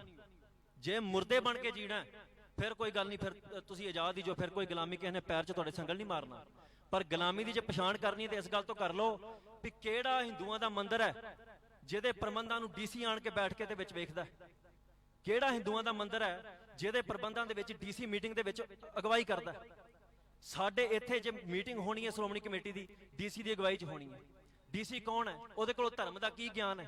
ਉਹਦੇ ਕੋਲ ਕਿਹੜੀ ਉਪਾਧੀ ਹੈ ਜਿਹੜਾ ਉਹ ਸਾਡੀ ਇਹ ਸੰਸਥਾ ਨੂੰ ਕੰਟਰੋਲ ਕਰੇ? ਸੋ ਇੱਕ ਜਮਹੂਰੀਅਤ ਵੀ ਬਹਾਲ ਕਰਾਉਣੀ ਹੈ, ਤੇ ਇਹ ਪ੍ਰਬੰਧ ਜਿਹੜੇ ਹੁਕਮਰਾਨਾਂ ਦੇ ਅਧੀਨ ਚੱਲਦੇ ਇਹਨਾਂ ਨੂੰ ਪੂਰਨ ਤੌਰ ਤੇ ਆਜ਼ਾਦ ਕਰਾਉਣਾ। ਇਹ ਗੁਰੂ ਘਰ ਸਿੱਖਾਂ ਦੇ ਨੇ, ਇੱਥੇ ਕਿਸੇ ਤੀਜੇ ਬੰਦੇ ਦੀ ਕੋਈ ਇਨਵੋਲਵਮੈਂਟ ਨਹੀਂ ਸੀ ਚਾਹੁੰਦੇ। ਦਰਸ਼ਨ ਮੇਲੇ ਕਰਨ ਨੂੰ ਸਾਰੀ ਸੰਗਤ ਆ ਸਕਦੀ ਹੈ, ਪਰ ਜੇ ਕੋਈ ਕਵੇ ਵੀ ਇਹਨਾਂ 'ਚ ਦਖਲਅੰਦਾਜ਼ੀ ਕਰਨੀ ਹੈ, ਉਹ ਅਸੀਂ ਕਦਾਚਿਤ ਬਰਦਾਸ਼ਤ ਨਹੀਂ ਕਰਨੀ।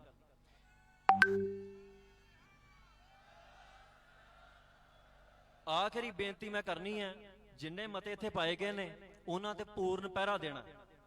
ਤੁਸੀਂ ਪਹਿਰਾ ਦਿਓਗੇ, ਇਹਨਾਂ ਤੇ ਵੀ ਪਹਿਰਾ ਦੇਣਾ, ਸਾਡੇ ਤੇ ਵੀ ਪਹਿਰਾ ਦੇਣਾ। ਇਹ ਸੰਗਤ ਦਾ ਫਰਜ਼ ਹੈ ਵੀ ਜਿੱਥੇ ਅਸੀਂ ਡੋਲੀਏ, ਜਿੱਥੇ ਸਿਧਾਂਤ ਤੇ ਭਟਕੀਏ, ਸਾਨੂੰ ਸਿੱਧਿਆਂ ਕਰਨਾ ਤੁਹਾਡਾ ਫਰਜ਼ ਹੈ, ਤੇ ਜੇ ਤੁਸੀਂ ਸੁੱਤੇ ਰਹੇ ਤੇ ਅਸੀਂ ਤੇ ਮਨਮਰਜ਼ੀਆਂ ਕਰਨੀਆਂ ਹੀ। ਸੋ ਇਸ ਕਰਕੇ ਆਖਰੀ ਬੇਨਤੀ ਮੇਰੀ ਇਹ ਹੈ ਵੀ 25 ਤਰੀਕ ਨੂੰ ਤਖਤ ਸ੍ਰੀ ਕੇਸਗੜ੍ਹ ਸਾਹਿਬ ਵਿਖੇ ਗੁਰੂ ਦੇ ਚਰਨਾਂ 'ਚ ਮੈਂ ਫੇਰ ਕਹਿਣਾ ਵੀ ਸੀਸ ਭੇਟ ਕਰਨ ਜਾਣਾ। ਜਿਹਨੇ ਜੋ ਕਰਨਾ ਕਰ ਲਵੇ, ਗੁਰੂ ਦੇ ਚਰਨਾਂ 'ਚ ਸੀਸ ਭੇਟ ਕਰਨ ਜਾਣਾ। ਗੁਰੂ ਨੂੰ ਆਪਣਾ ਆਪ ਵਾਰ ਕੇ, ਆਪਣਾ ਆਪ ਮਿਟਾ ਕੇ ਖਾਲਸੇ ਸੱਜਣਾ, ਸਿੰਘ ਸੱਜਣਾ, ਤਿਆਰ-ਬਰ ਤਿਆਰ ਹੋਣਾ। ਤੇ ਉਸ ਤੋਂ ਬਾਅਦ 'ਚ 29 ਤਰੀਕ ਨੂੰ ਸੰਤ ਗਿਆਨੀ ਜਰਨੈਲ ਸਿੰਘ ਖਾਲਸਾ ਭਿੰਡਰਾਂ ਵਾਲਿਆਂ ਦੇ ਜਨਮ ਸਥਾਨ ਪਿੰਡ ਰੋਡੇ ਵਿਖੇ ਵਾਰਸ ਪੰਜਾਬ ਦੀ ਜਥੇਬੰਦੀ ਦੀ ਪਹਿਲੀ ਵਰ੍ਹੇਗੰਢ। ਉਸ ਵਰ੍ਹੇਗੰਢ ਦੇ ਵਿੱਚ ਸਾਰੇ ਨੌਜਵਾਨਾਂ ਨੇ, ਬਜ਼ੁਰਗਾਂ ਨੇ, ਬੀਬੀਆਂ ਨੇ, ਭੈਣਾਂ ਨੇ, ਬੱਚਿਆਂ ਨੇ ਆਉਣਾ। ਉੱਥੋਂ ਅਸੀਂ ਇਹ ਦਾਅਵਾ ਵੀ ਕਰਨਾ ਵੀ ਅਸੀਂ ਸੰਤਾਂ ਦੇ ਵਾਰਸ ਹਾਂ, ਤੇ ਦੂਜਾ ਇਹ ਵੀ ਦਾਅਵਾ ਕਰਨਾ ਵੀ ਅਸੀਂ ਉਸ ਸੰਘਰਸ਼ ਨੂੰ ਭੁੱਲੇ ਨਹੀਂ ਤੇ ਨਾ ਉਸ ਸੰਘਰਸ਼ ਨੂੰ ਛੱਡਿਆ ਹੈ। ਇਹ ਹਕੂਮਤ ਨੇ ਤੈਅ ਕਰਨਾ ਹੈ ਵੀ ਸਾਨੂੰ ਕਿਹੜੇ ਰਾਹ ਤੋਰਨਾ ਹੈ। ਜ਼ਾਲਮ ਦੇ ਉੱਤੇ ਡਿਪੈਂਡ ਕਰਦਾ ਹੈ, ਨਿਰਭਰ ਕਰਦਾ ਹੈ। ਜ਼ੁਲਮ ਦੇ ਖਿਲਾਫ ਲੜਦਾ ਜਿਹੜਾ ਬੰਦਾ, ਉਹਦੇ ਤੇ ਦੋਸ਼ ਨਹੀਂਗਾ ਵੀ ਉਹ ਮਰਦਾ ਜਾਂ ਕਿਸੇ ਨੂੰ ਮਾਰਦਾ। ਇਹ ਦੋਸ਼ ਉਹਦੇ ਤੇ ਆ ਜਿਨ੍ਹਾਂ ਨੇ ਸਾਨੂੰ ਪਿੰਜਰੇ 'ਚ ਪਾ ਕੇ ਗੁਲਾਮ ਕੀਤਾ। ਇੰਨੀਆਂ ਕੁ ਬੇਨਤੀਆਂ ਕਰਨੀਆਂ ਸਨ। ਭੁੱਲ ਚੁੱਕ ਖਿਮਾ, ਇੱਥੇ ਆਉਣ 'ਚ ਥੋੜੀ ਦੇਰੀ ਹੋ ਗਈ ਆ, ਉਹਦੇ ਲਈ ਵੀ ਸੰਗਤ ਕੋ ਖਿਮਾ ਮੰਗਦੇ ਆ। ਵਾਹਿਗੁਰੂ ਜੀ ਕਾ ਖਾਲਸਾ, ਵਾਹਿਗੁਰੂ ਜੀ ਕੀ ਫਤਿਹ।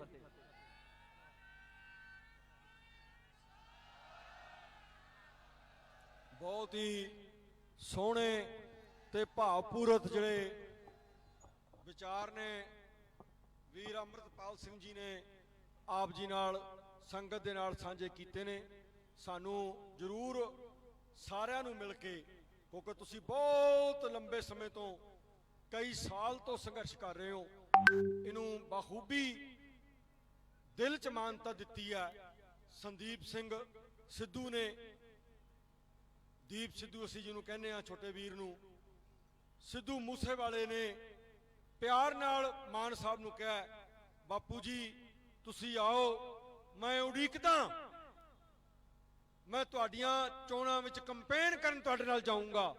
ਜਸਕਰਨ ਸਿੰਘ ਜੀ ਨੇ ਗੱਲ ਕਰਵਾਈ ਹੈ ਸਿੱਧੂ ਮੂਸੇਵਾਲੇ ਦੀ ਮਾਨ ਸਾਹਿਬ ਦੇ ਨਾਲ।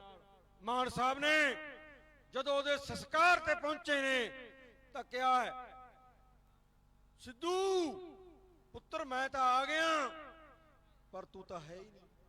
ਸੋ ਇਹ ਜਿਹੜੀਆਂ ਗੱਲਾਂ ਹੁੰਦੀਆਂ ਨੇ, ਇਹ ਸਟੇਜਾਂ ਤੇ ਬੋਲ ਕੇ ਖਤਮ ਨਹੀਂ ਹੋ ਜਾਂਦੀਆਂ, ਇਹ ਇਤਿਹਾਸ ਦੇ ਸੀਨੇ ਦੇ ਉੱਪਰ ਉਕਰੀਆਂ ਜਾਂਦੀਆਂ ਨੇ, ਔਰ ਉਹ ਹਮੇਸ਼ਾ ਲਈ ਉਕਰੀਆਂ ਰਹਿਣਗੀਆਂ। ਦੀਪ ਸਿੱਧੂ, ਸਿੱਧੂ ਮੂਸੇਵਾਲਾ, ਇਹ ਸਾਡੇ ਅੱਜ ਦੇ ਸਮੇਂ ਦੇ ਹਲੂਲਣ ਵਾਲੇ ਮਹਾਨ ਯੋਧੇ ਸੀ, ਤੇ ਉਹ ਹਮੇਸ਼ਾ ਲਈ ਯੋਧੇ ਰਹਿਣਗੇ।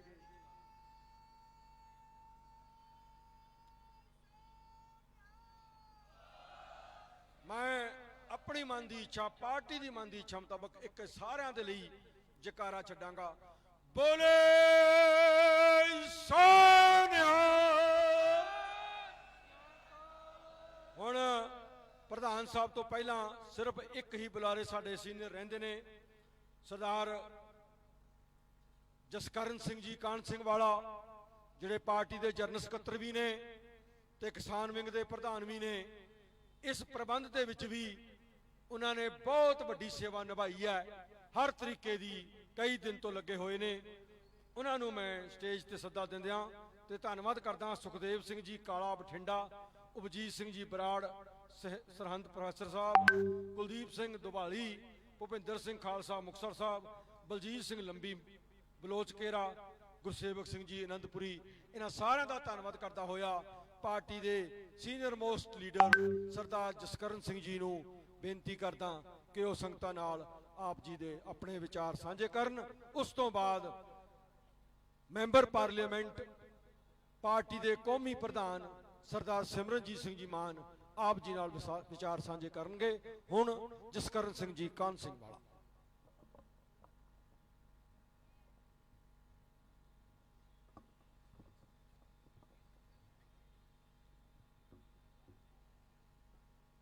ਅੱਜ ਆਪਾਂ ਸਾਰਿਆਂ ਨੇ ਮਿਲ ਕੇ ਸਿੱਖ ਕੌਮ ਦੇ ਮਹਾਨ ਜਰਨੈਲ ਜੋ ਕਹਿਣੀ ਕਰਨੀ ਤੇ ਪੂਰਾ, ਜੋ 40 ਸਾਲ ਤੋਂ ਨਾ ਥੱਕਿਆ ਨਾ ਅੱਕਿਆ ਨਾ ਝੁਕਿਆ ਨਾ ਡੋਲਿਆ, ਨਾ ਹਿੰਦ ਹਕੂਮਤ ਦੇ ਨਾਲ ਕੌਮ ਦੇ ਸਿਧਾਂਤਾਂ ਨੂੰ ਛਿੱਕੇ ਢੰਗ ਤੇ ਸਮਝੌਤਾ ਕੀਤਾ। ਕਹਿਣ ਤੋਂ ਭਾਵ ਸਰਦਾਰ ਸਿਮਰਨਜੀਤ ਸਿੰਘ ਜੀ ਮਾਨ ਮੈਂਬਰ ਲੋਕ ਸਭਾ, ਪ੍ਰਧਾਨ ਸ਼੍ਰੋਮਣੀ ਅਕਾਲੀ ਦਲ ਅੰਮ੍ਰਿਤਸਰ ਦੇ ਦਿਸ਼ਾ ਨਿਰਦੇਸ਼ਾਂ ਦੇ ਮੁਤਾਬਕ ਆਪਾਂ ਸਾਰਿਆਂ ਨੇ ਰਲ ਕੇ ਇਹ ਮੁੱਦਾ ਸਰਦਾਰ ਅਮਾਨ ਸਿੰਘ ਜੀ ਮਾਨ ਨੇ ਪੂਰੀ ਕੌਮ ਨੂੰ ਦਿੱਤਾ, ਉਹਦੇ ਲਈ ਇਕੱਠੇ ਹੋਏ ਆ ਕਿ ਸਾਡੀ ਜਮਹੂਰੀਅਤ ਬਹਾਲ ਲਈ ਇਸ ਇਕੱਠ ਦੇ ਵਿੱਚ ਸਮੁੱਚੀ ਪਾਰਟੀ ਦੇ ਜਨਰਲ ਸਕੱਤਰ ਸਾਹਿਬਾਨ, ਸਮੁੱਚੀ ਵਰਕਿੰਗ ਕਮੇਟੀ, ਸਮੁੱਚੀਆਂ ਜਥੇਬੰਦੀਆਂ, ਸਾਰੇ ਜ਼ਿਲ੍ਹਿਆਂ ਦੇ ਪ੍ਰਧਾਨ, social media, print media, electronics media ਤੇ ਸਾਰੇ ਪੰਥ ਦੇ ਵੀਰੋ, ਸਭ ਤੋਂ ਪਹਿਲਾਂ ਫਤਿਹ ਬੁਲਾਈਏ।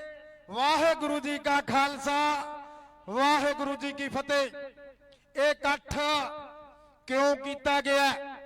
ਅੱਜ 15 ਸਤੰਬਰ ਨੂੰ ਪੂਰੇ ਸੰਸਾਰ ਦੇ ਵਿੱਚ ਇੰਟਰਨੈਸ਼ਨਲ ਅੰਤਰਰਾਸ਼ਟਰੀ ਜਮਹੂਰੀਅਤ ਦਿਨ ਪੂਰੇ ਮੁਲਕਾਂ ਦੇ ਵਿੱਚ ਇਹ ਦਿਨ ਮਨਾਇਆ ਜਾ ਰਿਹਾ ਹੈ ਕਿ ਸਾਰੇ ਮੁਲਕ ਕਹਿ ਰਹੇ ਨੇ ਸਾਡੇ 'ਚ ਲੋਕਤੰਤਰ ਹੈ।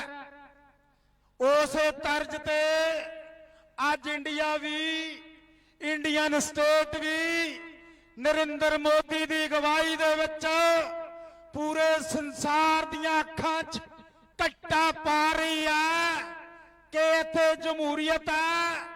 ਨਾ ਸਿੱਖ ਕੌਮ ਤੰਗ ਆ, ਨਾ ਮੁਸਲਮਾਨ ਕੌਮ ਤੰਗ ਆ, ਨਾ ਈਸਾਈ ਕੌਮ ਤੰਗ ਆ, ਨਾ ਕਿਸਾਨ ਤੰਗ ਨੇ, ਨਾ ਬੀਬੀਆਂ ਤੰਗ ਨੇ, ਨਾ ਇੱਥੋਂ ਦੇ ਗਰੀਬ ਤੰਗ ਨੇ, ਨਾ ਇੱਥੋਂ ਦੇ ਵਪਾਰੀ ਤੰਗ ਨੇ, ਨਾ ਇੱਥੋਂ ਦੇ ਮਜ਼ਦੂਰ ਤੰਗ ਨੇ, ਨਾ ਇੱਥੇ ਕੋਈ ਧੱਕਾ ਕੀਤਾ ਗਿਆ।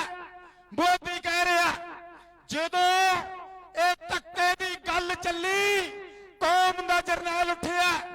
ਇਸ ਜਮਹੂਰੀਅਤ ਡੇ ਤੇ ਕਾਂਗਰਸ ਪਾਰਟੀ ਜਿਹਨੇ ਸਾਡਾ ਦਰਬਾਰ ਸਾਹਿਬ ਢਾਇਆ, ਗਲਾਂ 'ਚ ਟਾਇਰ ਪਾਏ ਨੇ, ਧੀਆਂ ਭੈਣਾਂ ਦੀਆਂ ਬੇਪਤੀਆਂ ਕੀਤੀਆਂ, ਸੰਤ ਜਰਨੈਲ ਸਿੰਘ ਭਿੰਡਰਾਂ ਵਾਲਿਆਂ ਨੂੰ ਸ਼ਹੀਦ ਕੀਤਾ, ਸਿਮਰਨਜੀਤ ਸਿੰਘ ਮਾਨ ਦੇ ਨੌ ਖਿੱਚੇ ਨੇ, ਦਾੜੀ ਪੱਟੀ ਆ, ਉਹ ਵੀ ਮੋਦੀ ਮਗਰ ਲੱਗ ਗਿਆ ਕਹਿੰਦਾ ਜਮਹੂਰੀਅਤ ਹੈ। ਉਸ ਤੋਂ ਬਾਅਦ ਬਾਦਲ ਜੋ ਬੀਜੇਪੀ ਆਰਐਸ ਦਾ ਹੱਥ ਟੋਕਾ ਕੌਮ ਦੀਆਂ ਬੇੜੀਆਂ 'ਚ ਲਗਾਤਾਰ ਵੱਟੇ ਪਾ ਰਿਹਾ, ਉਹ ਵੀ ਕਹਿੰਦਾ ਜਮਹੂਰੀਅਤ ਹੈ। ਨੀਵੀਂ ਪਾ ਲਈ ਆ। ਦਿੱਲੀ ਤੋਂ ਚੱਲ ਕੇ ਉਹ ਕੇਜਰੀਵਾਲ ਆਇਆ, ਆਰਐਸ ਦਾ ਥਿੰਕ ਟੈਂਕ ਕੌਮ ਦੀਆਂ ਬੇੜੀਆਂ ਵਿੱਚ ਵੱਟੇ ਪਾਏ ਨੇ। 250 ਫੁੱਟ ਦਾ ਬੁੱਤ ਨਿਰੰਕਾਰੀ ਲਾਉਣ ਦੀ ਗੱਲ ਕੀਤੀ ਆ। ਮੋਦੀ ਦੇ 3 ਕਾਲੇ ਕਾਨੂੰਨਾਂ ਦੇ ਨਾਲ ਹਮਾਇਤ ਕੀਤੀ ਹੈ, ਉਹ ਵੀ ਕਹਿੰਦਾ ਜਮਹੂਰੀਅਤ ਹੈ। ਸੋਵੀਅਤ ਰੂਸ ਦਾ ਯਾਰ ਕਾਮਰੇਡ ਇਨਕਲਾਬ ਜਿੰਦਾਬਾਦ ਵਾਲੇ ਕਹਿੰਦੇ ਨੇ ਮੋਦੀ ਦੀ ਜਮਹੂਰੀਅਤ ਨੂੰ ਮੰਨ ਲਿਆ। ਸਾਰਾ ਇੰਡੀਆ ਮੋਦੀ ਦੀ ਜਮਹੂਰੀਅਤ ਮੰਨੀ ਬੈਠਾ। ਇੱਕ ਆ ਬੈਠਾ ਕੌਮ ਦਾ ਜਰਨੈਲ, ਇਹ ਕਹਿੰਦਾ ਇੱਥੇ ਜਮਹੂਰੀਅਤ ਨਹੀਂ ਹੈ। ਇਹ ਇੰਡੀਆ ਤੋਂ ਜਵਾਬ ਮੰਗ ਰਿਹਾ। ਕੀ ਜਵਾਬ ਮੰਗ ਰਿਹਾ? ਉਹ ਕਹਿੰਦਾ ਮੋਦੀ ਜਵਾਬ ਦੇ, ਸਾਡਾ ਦਰਬਾਰ ਸਾਹਿਬ ਢਾਇਆ, ਗਲਾਂ 'ਚ ਟਾਇਰ ਪਾਏ ਨੇ, ਕੀ ਇਹ ਜਮਹੂਰੀਅਤ ਹੈ? ਇਹ ਜਵਾਬ ਮੰਗਦਾ ਸੰਤ ਜਰਨੈਲ ਸਿੰਘ ਭਿੰਡਰਾਂ ਵਾਲਿਆਂ ਦਾ ਸੰਸਕਾਰ ਕਿੱਥੇ ਹੋਇਆ? ਉਹਨਾਂ ਦਾ ਤੀਰ ਕਿੱਥੇ ਆ? ਉਹਨਾਂ ਦਾ ਪਿਸਤੌਲ ਕਿੱਥੇ ਆ? ਸਤਵੰਤ ਸਿੰਘ ਦਾ ਵੀ ਦੱਸੋ, ਬੇਅੰਤ ਸਿੰਘ ਦਾ ਵੀ ਦੱਸੋ, ਸੁੱਖੇ ਤੇ ਜੰਗੇ ਦਾ ਵੀ ਦੱਸੋ। ਕੀ ਇਹ ਲੁਕਾਉਣੇ ਜਮਹੂਰੀਅਤ ਆ? ਸਿਮਰਨਜੀਤ ਸਿੰਘ ਮਾਨ ਕਹਿ ਰਿਹਾ ਸਾਡੇ ਕੋਲ ਚੰਡੀਗੜ੍ਹ ਖੋਲਿਆ, ਹੈਡਵਰਕਸ ਖੋਲੇ ਨੇ, ਯੂਨੀਵਰਸਿਟੀ ਖੋਲੀ ਆ, ਪੰਜਾਬੀ ਬੋਲਦੇ ਇਲਾਕੇ ਖੋਲੇ ਨੇ, 700 ਕਿਸਾਨਾਂ ਨੂੰ ਮੋਦੀ ਨੇ ਮਾਰ ਦਿੱਤਾ। ਇਹ ਕੀ ਜਮਹੂਰੀਅਤ ਆ? ਆ ਬਾਰਡਰ ਜਿਹੜੇ ਤਾਰ ਲੱਗੀ ਆ, ਇੱਥੇ ਫੌਜ ਦਾ ਪਹਿਰਾ, BS ਦਾ ਪਹਿਰਾ, IB ਦਾ ਪਹਿਰਾ, ਇਹ ਤੋਂ ਚਿੱਟਾ ਕਿਵੇਂ ਆ ਰਿਹਾ? ਨੇਪਾਲ ਦਾ ਬਾਰਡਰ ਖੁੱਲਾ, ਬੰਗਲਾਦੇਸ਼ ਦਾ ਬਾਰਡਰ ਖੁੱਲਾ, ਸਾਡਾ ਬਾਰਡਰ ਬੰਦ ਕਰਕੇ ਮਜ਼ਦੂਰ ਨੂੰ ਮਾਰ ਦਿੱਤਾ, ਦੁਕਾਨਦਾਰ ਨੂੰ ਮਾਰ ਦਿੱਤਾ, ਕਿਸਾਨ ਨੂੰ ਮਾਰ ਦਿੱਤਾ। ਦੱਸ ਕੀ ਜਮਹੂਰੀਅਤ ਹੈ? ਫਿਰ ਸਿਮਰਨਜੀਤ ਮਾਨ ਪੁੱਛ ਰਿਹਾ ਇਹ ਜਮਹੂਰੀਅਤ ਹੈ? ਸਾਡਾ ਤੋਸ਼ਾਖਾਨਾ ਲੁੱਟ ਲਿਆ, ਜਮਹੂਰੀਅਤ ਹੈ? ਫਿਰ ਉਹਨੇ ਵੀ ਪੁੱਛ ਰਿਹਾ ਕਿ ਮੋਦੀ ਤੂੰ ਜਵਾਬ ਦੇ, ਸਿੱਖਾਂ ਦੀ ਜਿਹੜੀ ਪਾਰਲੀਮੈਂਟ ਹੈ ਇਹ 1925 ਚ ਹੋਣ ਚਾਹੀ ਆ। ਇੰਡੀਆ ਦੀ ਪਾਰਲੀਮੈਂਟ ਤੋਂ 22 ਸਾਲ ਪਹਿਲਾਂ ਆਈ ਆ।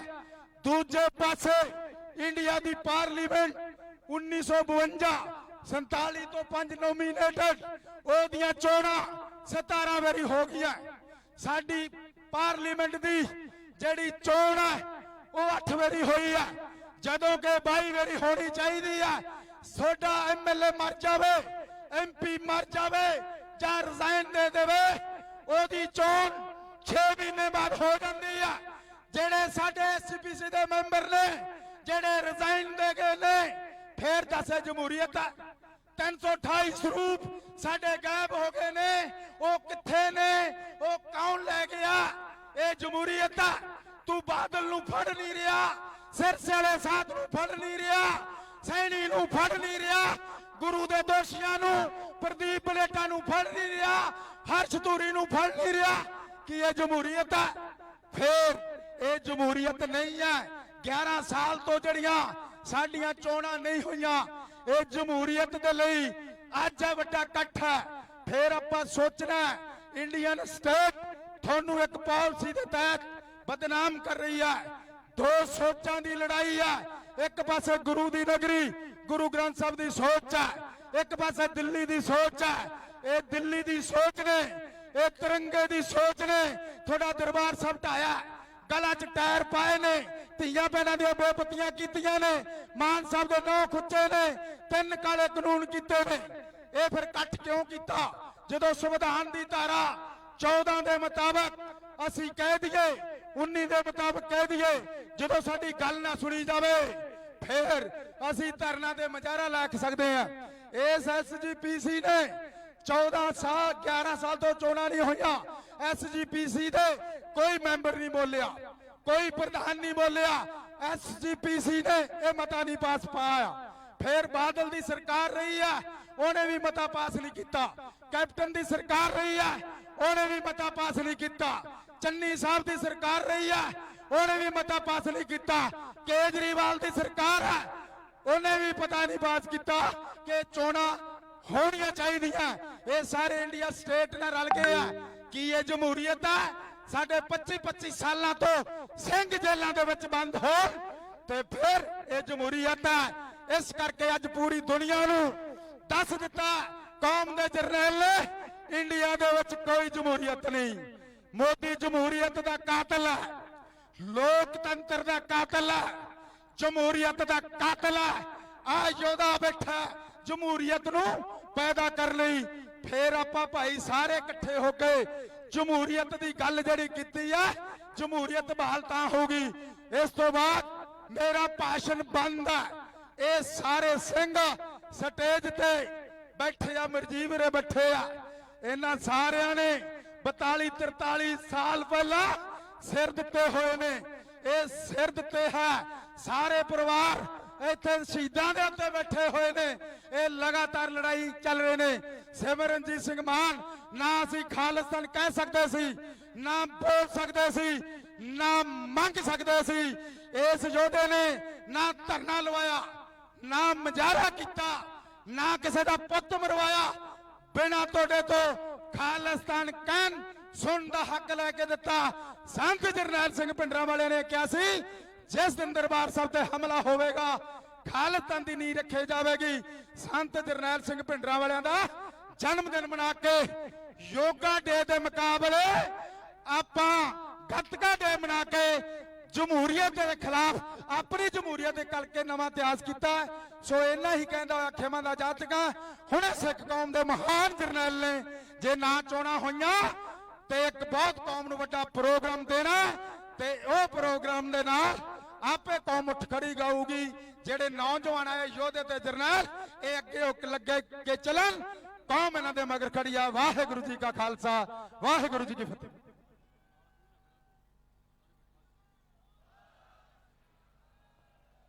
ਬਹੁਤ ਹੀ ਧੰਨਵਾਦ ਹੈ ਸਰਦਾਰ ਜਸਕਰਨ ਸਿੰਘ ਜੀ ਕਾਹਨ ਸਿੰਘ ਵਾਲਾ ਦਾ। ਹੁਣ ਪ੍ਰੋਗਰਾਮ ਦੀ ਸਮਾਪਤੀ ਵੱਲ ਆਪਾਂ ਵੱਧ ਰਹੇ ਹਾਂ। ਸਾਰੀ ਹੀ ਸੰਗਤ ਦਾ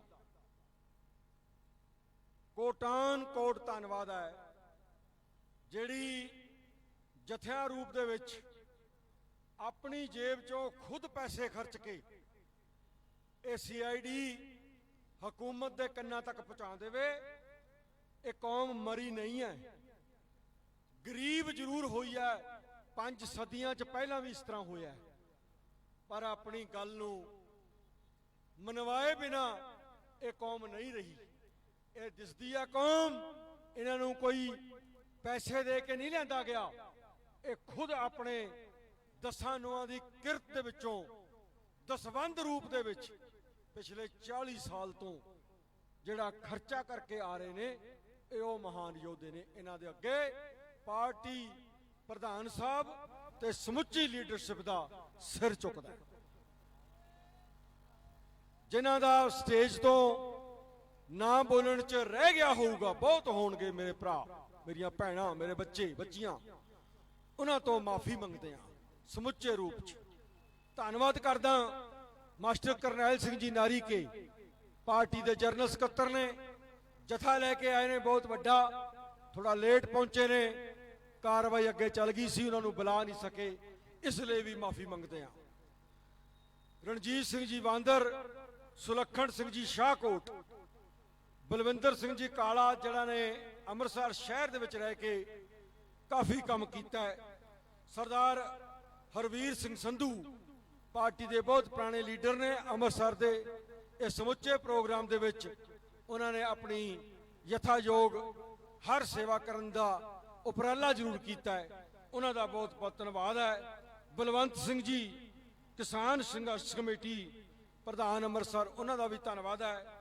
ਮੈਂ ਹੱਥ ਜੋੜ ਕੇ ਪਾਰਟੀ ਵੱਲੋਂ ਮਾਫੀ ਮੰਗਦਾ ਡਾਕਟਰ ਹਰਜੀਤ ਸਿੰਘ ਜੀ ਪ੍ਰਧਾਨ ਭੀਮ ਆਰਮੀ, ਮੈਂ ਦੱਸਣਾ ਚਾਹੁੰਦਾ ਉਹਨਾਂ ਨੂੰ ਉੱਥੇ ਹਾਜ਼ਰ ਨੇ ਕਿ 2 ਵਾਰ ਸਟੇਜ ਤੋਂ ਨਾਮ ਬੋਲਿਆ ਗਿਆ ਸੀ ਉਹਨਾਂ ਨੂੰ ਬੋਲਣ ਵਾਸਤੇ, ਖੈਰ ਉਹ ਸ਼ਾਇਦ ਮੱਥਾ ਟੇਕਣ ਗਏ ਹੋਣਗੇ ਜਾਂ ਇੱਧਰ ਉੱਧਰ ਹੋਣਗੇ, ਉਹਨਾਂ ਤੋਂ 2 ਹੱਥ ਜੋੜ ਕੇ ਮਾਫੀ ਮੰਗਦਾ।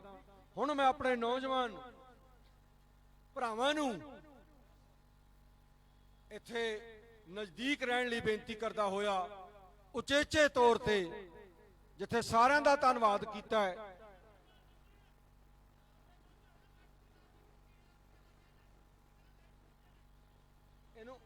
ਇਹਨੂੰ ਪਾਰਟੀ ਚੋਂ ਐਕਸਪੈਲ ਕਰ ਦਿਓ। ਚਲੋ ਠੀਕ ਹੈ ਜੀ, ਇਹ ਬੰਦੇ ਨੂੰ ਪਾਰਟੀ ਚੋਂ ਐਕਸਪੈਲ ਕੀਤਾ ਜਾਏਗਾ। ਆਪਣਾ ਮੈਂ ਜੋ ਪ੍ਰੋਗਰਾਮ ਦੇ ਰਿਹਾ ਸੀ, ਉਹ ਮੈਂ ਜਿਹੜੀ ਪ੍ਰੈਸ ਆਈ ਅੱਜ, ਉਸ ਪ੍ਰੈਸ ਦਾ ਬਹੁਤ ਬਹੁਤ ਧੰਨਵਾਦ ਕਰਦਾ, ਸ਼ੁਕਰੀਆ ਅਦਾ ਕਰਦਾ, ਜਿਹੜਾ ਸਾਨੂੰ ਇੱਥੇ ਬੈਠਿਆਂ ਨੂੰ, ਕਿਉਂਕਿ ਮੈਂ ਬਹੁਤ ਨਿਮਰਤਾ ਸਹਿਤ ਦੱਸਣਾ ਚਾਹੁੰਦਾ ਕਿ ਆਹ ਜਿਹੜੇ ਲੋਕ ਨੇ ਨਾ, ਇਹਨਾਂ ਨੂੰ ਦੁਨੀਆ ਭਰ ਦੇ ਸਿੱਖ ਦੇਖਣਾ ਚਾਹੁੰਦੇ ਨੇ, ਜਿਹੜੇ ਸਿੱਖ ਨੇ, ਸਿੱਖ ਸੋਚ ਨਾਲ ਸੰਬੰਧਿਤ ਨੇ, ਉਹ ਅਸੀਂ ਮੀਡੀਆ ਰਾਹੀਂ ਹੀ ਦੁਨੀਆ ਭਰ 'ਚ ਜਾ ਸਕਦੇ ਹਾਂ। ਹੁਣ ਮੈਂ ਦੇਰੀ ਨਾ ਕਰਦਾ ਹੋਇਆ ਸਰਦਾਰ ਸਿਮਰਨਜੀਤ ਸਿੰਘ ਮਾਨ ਸਾਹਿਬ ਨੂੰ ਬੇਨਤੀ ਕਰਾਂਗਾ ਕਿ ਉਹ ਸਟੇਜ ਤੇ ਆ ਕੇ ਆਪਣੇ ਵਿਚਾਰ ਪ੍ਰਗਟ ਕਰਨ, ਨੌਜਵਾਨ ਉਹਨਾਂ ਦੇ ਸਵਾਗਤ ਲਈ ਨਾਅਰੇ ਲਾਉਣ। ਵਾਹਿਗੁਰੂ ਜੀ ਕਾ ਖਾਲਸਾ, ਵਾਹਿਗੁਰੂ ਜੀ ਕੀ ਫਤਿਹ। ਲਾਓ ਆਰਾਮ ਨਾਲ ਲਾਓ, ਕੋਈ ਨਹੀਂ, ਆਰਾਮ ਨਾਲ ਲਾਓ। ਸਰਦਾਰ ਸਿਮਰਨਜੀਤ ਸਿੰਘ ਮਾਨ ਜਿੰਦਾਬਾਦ, ਸਰਦਾਰ ਸਿਮਰਨਜੀਤ ਸਿੰਘ ਮਾਨ ਜਿੰਦਾਬਾਦ, ਸ਼੍ਰੋਮਣੀ ਅਕਾਲੀ ਦਲ ਅੰਮ੍ਰਿਤਸਰ ਜਿੰਦਾਬਾਦ, ਸ਼੍ਰੋਮਣੀ ਅਕਾਲੀ ਦਲ ਅੰਮ੍ਰਿਤਸਰ। ਜਿੰਦਾਬਾਦ। ਅਕਾਲ ਤਖਤ ਮਹਾਨ ਹੈ, ਸਿੱਖ ਕੌਮ ਦੀ ਸ਼ਾਨ ਹੈ, ਅਕਾਲ ਤਖਤ ਮਹਾਨ ਹੈ। ਜਮਹੂਰੀਅਤ ਦਾ ਹੱਕ ਬਹਾਲ ਕਰੋ, ਬਹਾਲ ਕਰੋ, ਬਹਾਲ ਕਰੋ, ਜਮਹੂਰੀਅਤ ਦਾ ਹੱਕ ਬਹਾਲ ਕਰੋ। ਬਹਾਲ ਕਰੋ, ਬਹਾਲ ਕਰੋ। ਸਰਦਾਰ ਸਿਮਰਨਜੀਤ ਸਿੰਘ ਮਾਨ ਜਿੰਦਾਬਾਦ। ਜਿੰਦਾਬਾਦ, ਜਿੰਦਾਬਾਦ। ਐਸਡੀਪੀ ਦੀਆਂ ਚੋਣਾਂ ਕਰਵਾਓ, ਕਰਵਾਓ, ਜਲਦੀ ਕਰਵਾਓ, ਜਲਦੀ ਕਰਵਾਓ, ਐਸਡੀਪੀ ਦੀਆਂ ਚੋਣਾਂ ਜਲਦੀ ਕਰਵਾਓ। ਜਲਦੀ ਕਰਵਾਓ, ਜਲਦੀ ਕਰਵਾਓ। ਬੋਲੇ ਸੋ ਨਿਹਾਲ। ਸਰਕਾਰ ਸੰਤ ਜਰਨੈਲ ਸਿੰਘ ਖਾਲਸਾ ਪਿੰਡਰਾਂ ਵਾਲੇ, ਸੰਤ ਜਰਨੈਲ ਸਿੰਘ ਖਾਲਸਾ ਪਿੰਡਰਾਂ ਵਾਲੇ, ਸ਼੍ਰੋਮਣੀ ਅਕਾਲੀ ਦਲ ਅੰਮ੍ਰਿਤਸਰ, ਸ਼੍ਰੋਮਣੀ ਅਕਾਲੀ ਦਲ ਅੰਮ੍ਰਿਤਸਰ, ਸਰਦਾਰ ਸਿਮਰਨਜੀਤ ਸਿੰਘ ਜੀ ਮਾਨ, ਸਰਦਾਰ ਸਿਮਰਨਜੀਤ ਸਿੰਘ ਜੀ ਮਾਨ, ਬੋਲੇ ਸੋ ਨਿਹਾਲ।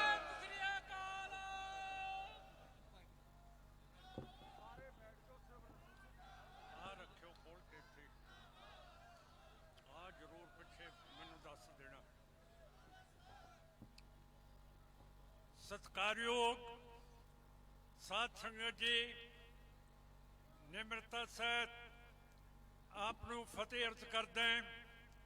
ਵਾਹਿਗੁਰੂ ਜੀ ਕਾ ਖਾਲਸਾ, ਵਾਹਿਗੁਰੂ ਜੀ ਕੀ ਫਤਿਹ।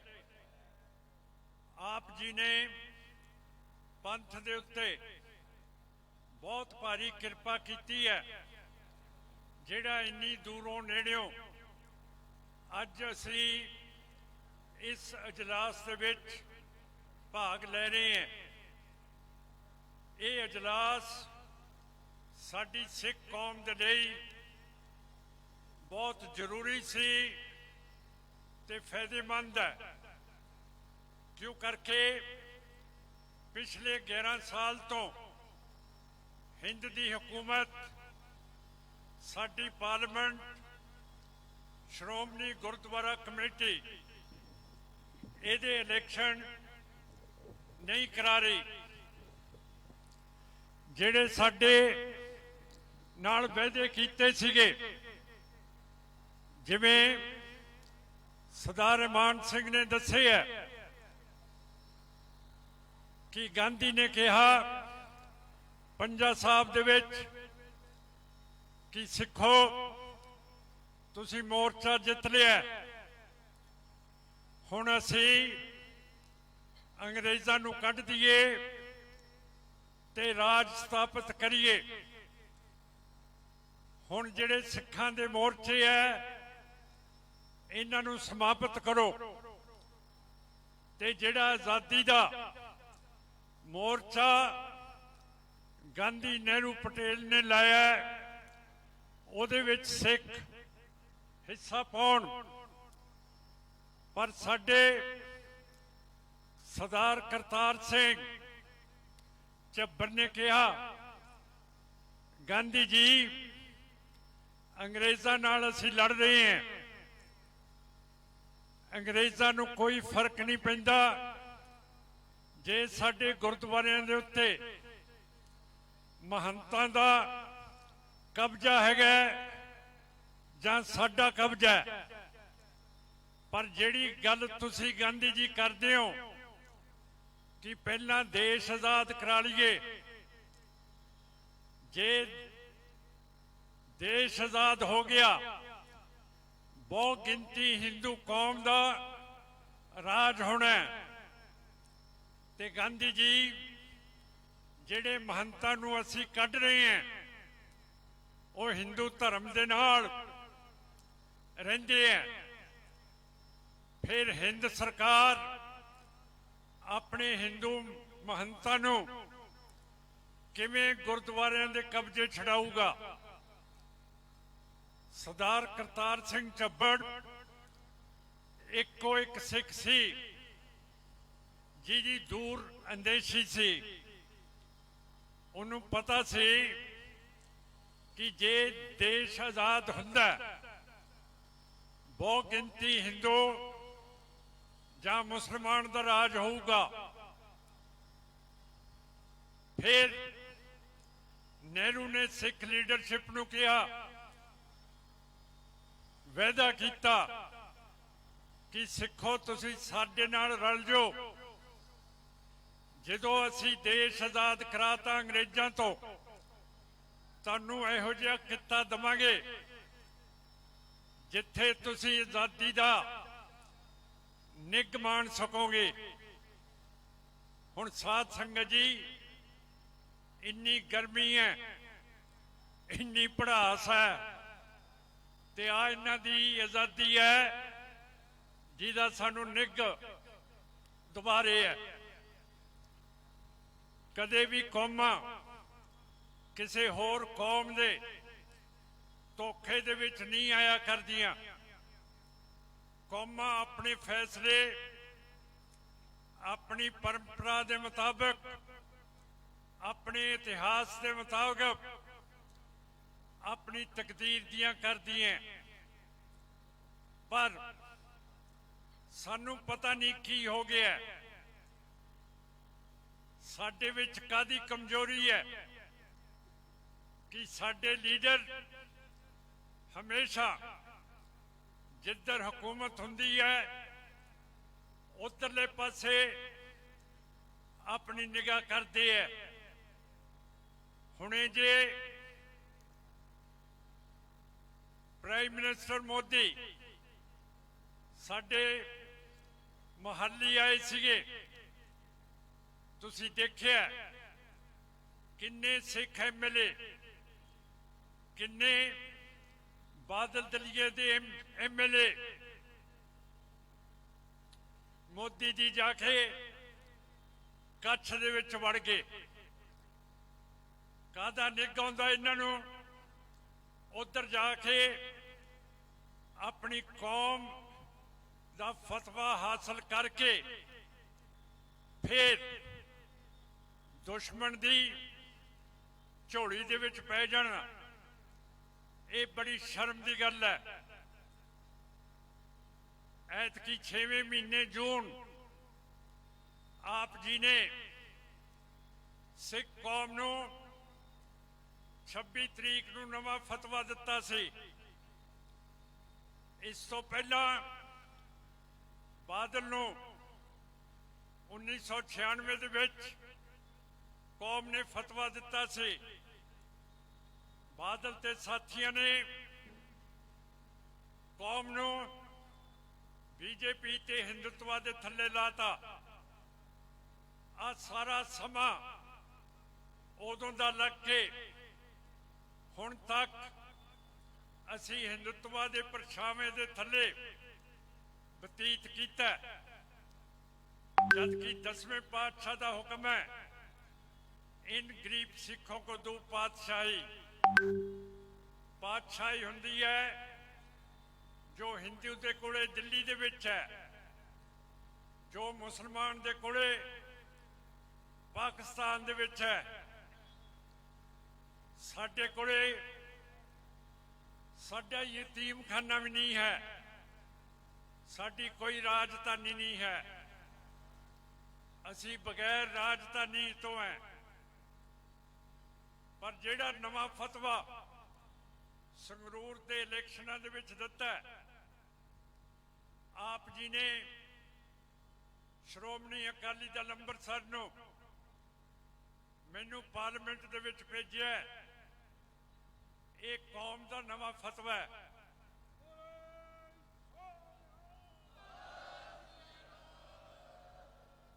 ਇਸ ਨੂੰ ਅਸੀਂ ਹੁਣ ਅਜਾਇਆ ਨਹੀਂ ਜਾਣ ਦੇਣਾ। एक कौम का फतवा है, कौम के हित दे विच ये लगूगा। और जिहड़े असी वादे कीते हैं वो हुण पूरे होणगे। क्यों करके 1996 तो बाद जिहड़ा कौम ने बादलों नूं फतवा दिता सी हिंदुत्वा के थले लगन का, उहदे विच असी मस्तियां लाई हैं, आनंद माणे हैं ते अपनी कौम नूं भुल गए हैं। सो मैनू नवीं गल गड्डी लीह ते लेके आनी पैंदी है। इसे करके मैं भगत सिंह की गल कीती, जिहदे नाल बहुत निराशता हुई। साडा कौम का लीडर संत जरनैल सिंह है कि भगत सिंह है?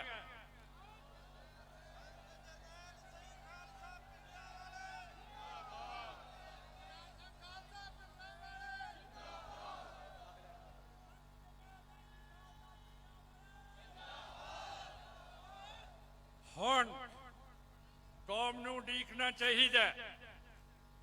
पिछलियां मस्तियां खत्म हो गई हैं, हुण अपना कौम दे आरे लगना पऊगा, आज़ादी की गल करनी पऊगी।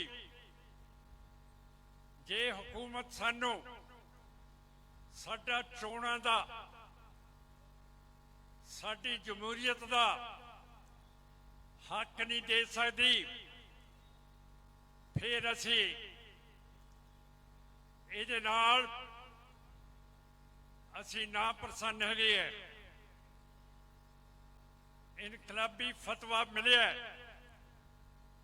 इनकलाब के लिए कौम नूं संत जरनैल सिंह पिंडा वाले ने तैयार किया सी। 1984 के विच हिंदुस्तान की सरकार इंदिरा गांधी ने बरतानिया दीयां फौजां मंगाइया, सोवियत रूस दीयां फौजां मंगाइया, ਆਪਣੀਆਂ ਫੌਜਾਂ ਦੇ ਨਾਲ ਜਿਹੜੇ ਸਿੱਖਾਂ ਦੇ ਕੋਲੇ ਕੋਈ ਮੁਲਕ ਨਹੀਂ ਸੀ, ਸਟੇਟਲੈਸ ਸਿੱਖਸ ਦੇ ਉੱਤੇ 3 ਪਰਮਾਣੂ ਹਥਿਆਰ ਦੇ ਨਾਲ ਲਾਂਚ ਕੀਤੀਆਂ ਹੋਈਆਂ ਫੌਜਾਂ ਦਰਬਾਰ ਸਾਹਿਬ ਦੇ ਉੱਤੇ ਹਮਲਾ ਕਰਤਾ। ਸਾਡੀ ਜਿਹੜੀ ਇੱਜ਼ਤ ਸੀ, ਸਾਡਾ ਜਿਹੜਾ ਸਵਾਈਮਾਨ ਸੀ, ਉਹ ਇਹ ਹਕੂਮਤ ਹਿੰਦ ਦੀ ਲੁੱਟ ਕੇ ਲੈ ਗਈ। ਉਸ ਤੋਂ ਬਾਅਦ ਸਿੱਖ ਕੌਮ ਨੇ ਪ੍ਰਣ ਕੀਤਾ ਕਿ ਜਿਹੜੀ ਕੌਮ ਤੇ ਜਿਹੜੀ ਹਕੂਮਤ ਸਾਡੇ ਦਰਬਾਰ ਸਾਹਿਬ ਦੇ ਉੱਤੇ ਇਹੋ ਜਿਹਾ ਹਮਲਾ ਕਰ ਸਕਦੀ ਹੈ, ਅਸੀਂ ਉਸ ਦੇ ਥੱਲੇ ਨਹੀਂ ਰਹਿ ਸਕਦੇ।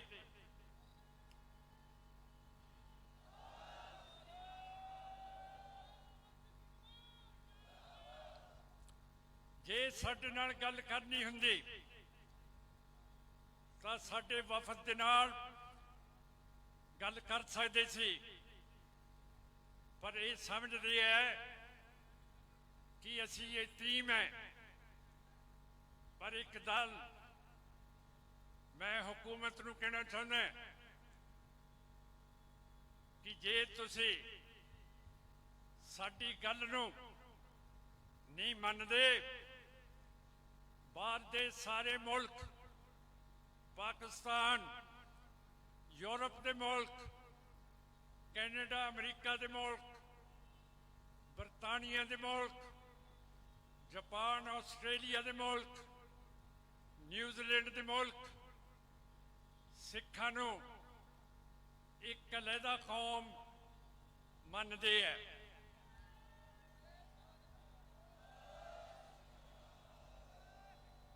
इस करके किसी भी बाहरले मुल्क ने सिख नूं सियासी पनाह देण तो ना नहीं किया है।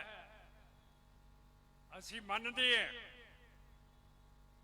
कि घर दे विच साडी कदर नहीं है, पर बाहर दे मुल्कां दे विच सिख दी पूरी कदर है। इस करके मैं जोर दिना कि सिख की निशानी होनी चाहिए है, दाढ़ी केस होने चाहिए है, सिर ते दस्तार होनी चाहिए है, सिर ते दुपट्टा होना चाहिए कि साडी पछाण अनोखी है। ते अनोखी तौर दे उत्ते बगैर अपना देश हुंदियां बाहर दियां हुकूमतां सानू मनदियां।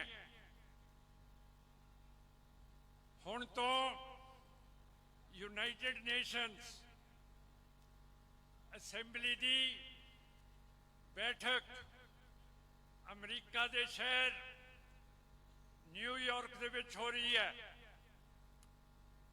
उत्थे तुहाडे सिंह सरदार बूटा सिंह खड़ौत दे नाल UN दे अगे मुजाहरा कर रहे हैं कि सिखां दी जमहूरीयत क्यों बंद की गई है। ये कोई छोटी गल नहीं है। साडे फर हरेक मुल्क दे विच फैल गए है। जिवें कोविड किते एक देश दे विच नहीं रहा, सारी दुनिया दे विच फैलिया। इस तरह सिख हुण सारे जहान दे विच फैले हुए है।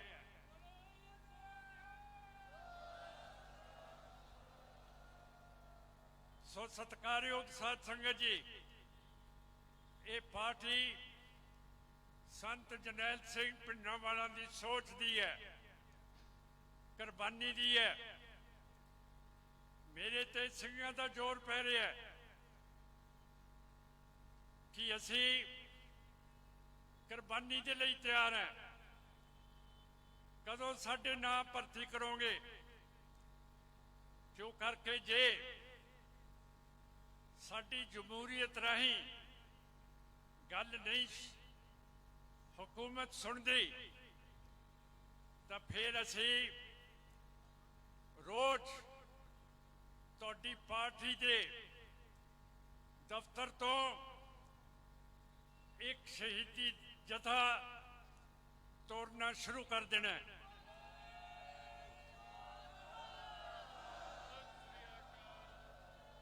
ਬਰਗਾੜੀ ਜਿਹੜੀ 2015 ਦੇ ਵਿੱਚ ਗੁਰੂ ਗ੍ਰੰਥ ਸਾਹਿਬ ਦੀ ਬੇਅਦਬੀ ਕੀਤੀ ਸੀ, 2 ਸਿੱਖ ਸ਼ਹੀਦ ਕਰਤੇ ਸੀ, ਕੋਟਕਪੂਰੇ ਸਿੱਖਾਂ ਤੇ ਗੋਲੀ ਚਲਾਈ। ਇਹ ਬਾਦਲ ਸਾਹਿਬ ਚੀਫ ਮਿਨਿਸਟਰ ਸੀਗੇ, ਸੁਖਬੀਰ ਸਿੰਘ ਗ੍ਰਹਿ ਵਜ਼ੀਰ ਸੀ ਔਰ ਬਾਦਲ ਦਲ ਦੀ ਇਹ ਹਕੂਮਤ ਸੀ। ਸਮੇਤ ਸੈਣੀ ਉਸ ਵੇਲੇ ਡੀਜੀਪੀ ਸੀ। ਅਜੇ ਤੱਕ ਇਹਨਾਂ ਨੂੰ ਕਿਉਂ ਨਹੀਂ ਗ੍ਰਿਫਤਾਰ ਕੀਤਾ ਗਿਆ? ਤੇ ਅਕਾਲ ਤਖਤ ਸਾਹਿਬ ਦੇ ਜਥੇਦਾਰ ਨੇ ਰਾਮ ਰਹੀਮ ਜਿਨਨੇ ਸਾਰਾ ਕੁਝ ਕੀਤਾ, ਮਹਾਰਾਜ ਦੀਆਂ ਬੇਅਦਬੀਆਂ ਕੀਤੀਆਂ, ਤੇ ਸਰਦਾਰ ਕਿਸ਼ਨ ਸਿੰਘ ਤੇ ਗੁਰਜੀਤ ਸਿੰਘ ਨੂੰ ਸ਼ਹੀਦ ਕਰ ਦਿੱਤਾ। ਉਸ ਨੂੰ ਅਕਾਲ ਤਖਤ ਸਾਹਿਬ ਨੇ ਮਾਫੀ ਦੇ ਦਿੱਤੀ। ਸਿੱਖਾਂ ਦੀ ਨਾਰਾਜ਼ਗੀ ਉੱਠ ਪਈ। SGPC ਤੋਂ ਬਾਦਲ ਸਾਹਿਬ ਤੇ ਸੁਖਬੀਰ ਨੇ 92 ਲੱਖ ਖਰਚਾ ਕਰਾਇਆ ਇਸ਼ਤਿਹਾਰਬਾਜ਼ੀ ਕਰਨ ਦਾ। ਕਿ ਅਕਾਲ ਤਖਤ ਸਾਹਿਬ ਦੇ ਜਥੇਦਾਰ ਨੇ ਕੋਈ ਮਾੜਾ ਨਹੀਂ ਕੀਤਾ।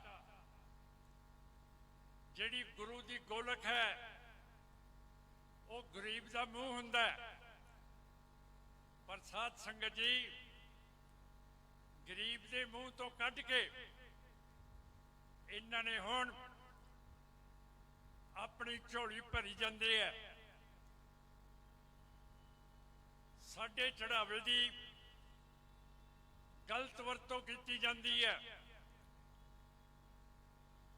ਮੈਂ ਫੇਰ ਇੱਕ ਦਿਨ ਤੁਹਾਨੂੰ ਗੱਲ ਦੱਸਦਾ, ਪਹਿਲਾਂ ਦੱਸ ਚੁੱਕੇ ਹਾਂ ਪਰ ਦੁਹਰਾਉਂਦਾ ਹੈ। ਸਾਡੇ ਟੋੜਾ ਸਾਹਿਬ ਦਰਬਾਰ ਸਾਹਿਬ ਦੀ ਪਰਿਕਰਮਾ ਕਰ ਰਹੇ ਸੀਗੇ।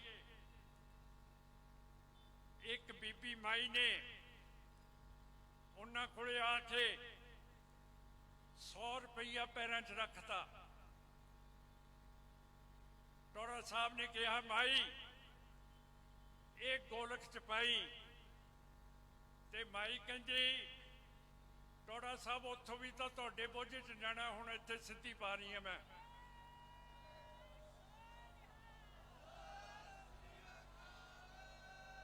ਸੋ ਜਿਹੜੀ ਇੱਥੋਂ ਤੱਕ ਬੇਇੱਜ਼ਤੀ ਸਾਡੀ ਸ਼ਹੀਦੀਆਂ ਵਾਲੀ SGPC ਨੇ ਕਰਾਤੀ ਹੈ, ਮੂੰਹ ਸਾਡਾ ਕਾਲਾ ਕਰਾਤਾ ਹੈ।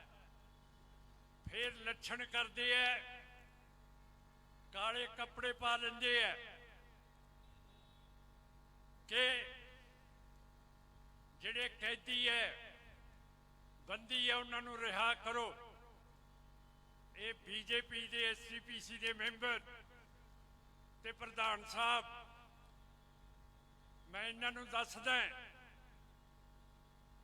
ਕਿ ਬੀਬੀਆਂ ਪਾਕਿਸਤਾਨ ਦੇ ਵਿੱਚ ਕਾਲੇ ਬੁਰਕੇ ਪਾਉਂਦੀਆਂ। ਜੇ ਕਾਲੇ ਬੁਰਕੇ ਪਾਉਂਦੀਆਂ ਪਾਕਿਸਤਾਨ ਨੂੰ ਕਾਲੇ ਚੋਲਿਆਂ ਨੇ ਹੜ੍ਹਾਂ ਤੋਂ ਬਚਾ ਲਿਆ। ਪਾਕਿਸਤਾਨ ਸਾਰਾ ਅੱਜ ਡੁੱਬਿਆ ਪਿਆ ਹੜ੍ਹਾਂ ਦੇ ਵਿੱਚ। ਇਹੋ ਜਿਹੇ ਫਰਾਡ, ਇਹੋ ਜਿਹੀਆਂ ਸ਼ਰਾਰਤਾਂ ਕਰਨੀਆਂ, ਇਹ ਹੁਣ ਆਪਾਂ ਸਮੁੰਦਰ ਹੈ। ਇਹ SGPC ਦੇ ਮੈਂਬਰ ਇਹ ਸਮੁੰਦਰ ਦੀਆਂ ਮੱਛੀਆਂ ਤੇ ਸਮੁੰਦਰ ਇਹਨਾਂ ਨੂੰ ਜਿੱਥੇ ਜਾਂਦੇ ਆ ਘੁੱਟ ਲਵੇ।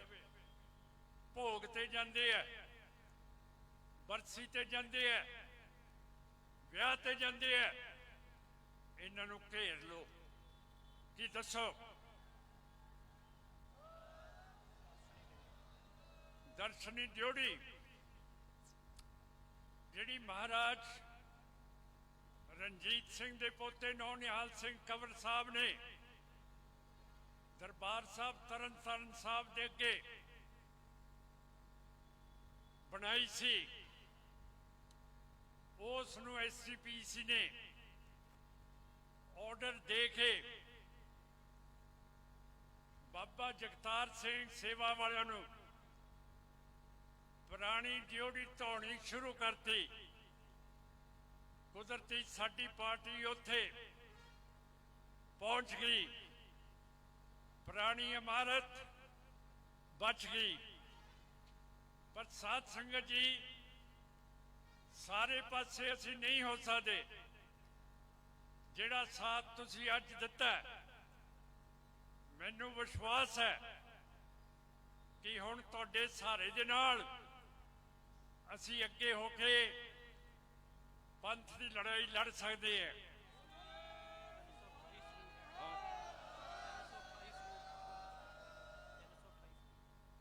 ਤਿੰਨ ਸੌ 28 ਸਰੂਪ ਮਹਾਰਾਜ ਦੇ ਵੇਚਦੇ ਹੈ, ਗਾਇਬ ਕਰਦੇ ਹੈ, ਇਹ ਰੱਬ ਜਾਣਦਾ। ਪਰ ਨਾ ਕੋਈ ਸਰਕਾਰ, ਨਾ ਕੋਈ ਕਮੇਟੀ ਇਸ ਜ਼ੁਲਮ ਦਾ ਪਤਾ ਲੈਣਾ ਚਾਹੁੰਦੀ ਹੈ ਕਿ ਸਾਡੀ ਗੱਲ ਬਿਲਕੁਲ ਖੂਚ ਪਈ ਹੋਈ ਹੈ, ਅਸੀਂ ਮਰ ਗਏ ਹਾਂ। ਮੋਦੀ ਸਾਹਿਬ, ਐ ਨਾ ਸੋਚੀ ਕਿ ਅਸੀਂ ਤੇਰੇ ਵਰਗੇ ਹੈ। 1834 ਦੇ ਵਿੱਚ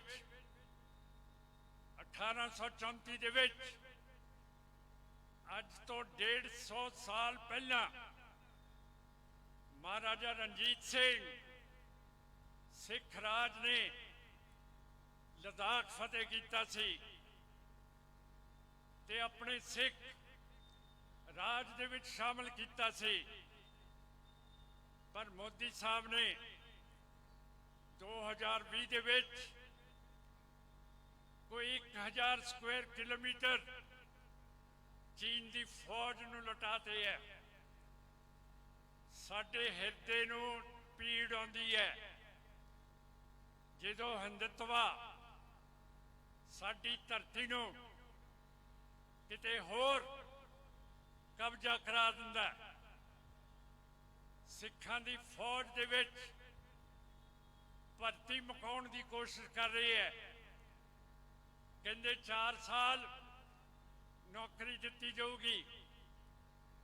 4 ਸਾਲ ਦੇ ਵਿੱਚ ਕਿਵੇਂ ਫੌਜੀ ਹਵਾਈ ਜਹਾਜ਼ਾਂ ਨੂੰ ਪਛਾਣੂਗਾ, ਟੈਂਕਾਂ ਨੂੰ ਚਲਾਊਗਾ, ਰਾਈਫਲਾਂ ਤੇ ਹੋਰ ਚੀਜ਼ਾਂ ਸਿੱਖੂਗਾ, ਨਾਮੁਮਕਿਨ ਹੈ। ਦੂਜੇ ਪਾਸੇ ਚੀਨ ਦੀ ਫੌਜ ਹੈ ਜਿਹਦੀ ਔਲਾਦ ਚੀਨ ਦੀ ਫੌਜ ਨੇ 50 ਵਰ੍ਹੇ ਲਾ ਕੇ ਅੰਗਰੇਜ਼ਾਂ ਤੋਂ ਚੀਨ ਨੂੰ ਰਿਹਾ ਕੀਤਾ। ਉਸ ਫੌਜ ਦੇ ਅਣਖੀ ਬੱਚੇ ਅੱਜ ਚੀਨ ਦੀ ਫੌਜ ਦੇ ਵਿੱਚ ਹੈਗੇ ਆ। ਪਾਕਿਸਤਾਨ ਦੀ ਫੌਜ ਦੇ ਵਿੱਚ ਪੰਜਾਬ ਦਾ ਮੁਸਲਮਾਨ ਹੈ, ਅਫਗਾਨਿਸਤਾਨ ਦਾ ਪਠਾਨ ਹੈ, ਬਲੂਚਿਸਤਾਨ ਦਾ ਬਲੂਚ ਹੈ। ਇਹ ਸਾਰੀਆਂ ਸਿੱਖਾਂ ਵਰਗਣ ਲੜਨ ਵਾਲੀਆਂ ਕੌਮਾਂ ਕਿ ਸਿੱਖਾਂ ਨੂੰ ਗਵਾ ਕੇ ਹਿੰਦ ਹਕੂਮਤ ਪਾਕਿਸਤਾਨ ਜਾਂ ਚੀਨ ਦਾ ਮੁਕਾਬਲਾ ਕਰ ਲੂਗੀ। ਜਦੋਂ ਚੀਨ 2020 ਦੇ ਵਿੱਚ ਜ਼ਿਆਦਾ ਘੁਸਣ ਲੱਗਿਆ, ਫਿਰ ਮੋਦੀ ਦੀ ਸਰਕਾਰ ਨੇ ਸਿੱਖ ਫੌਜਾਂ ਅੱਗੇ ਕੀਤੀਆਂ। ਜਦੋਂ ਸਿੱਖ ਫੌਜ ਅੱਗੇ ਜਾਂਦੀ ਹੈ, ਸਭ ਤੋਂ ਅੱਗੇ ਇੱਕ ਬਹਾਦਰ ਜਵਾਨ ਹੁੰਦਾ ਹੈ, ਜਿਹਦੇ ਹੱਥ ਦੇ ਵਿੱਚ ਨਿਸ਼ਾਨ ਸਾਹਿਬ ਹੁੰਦਾ ਹੈ।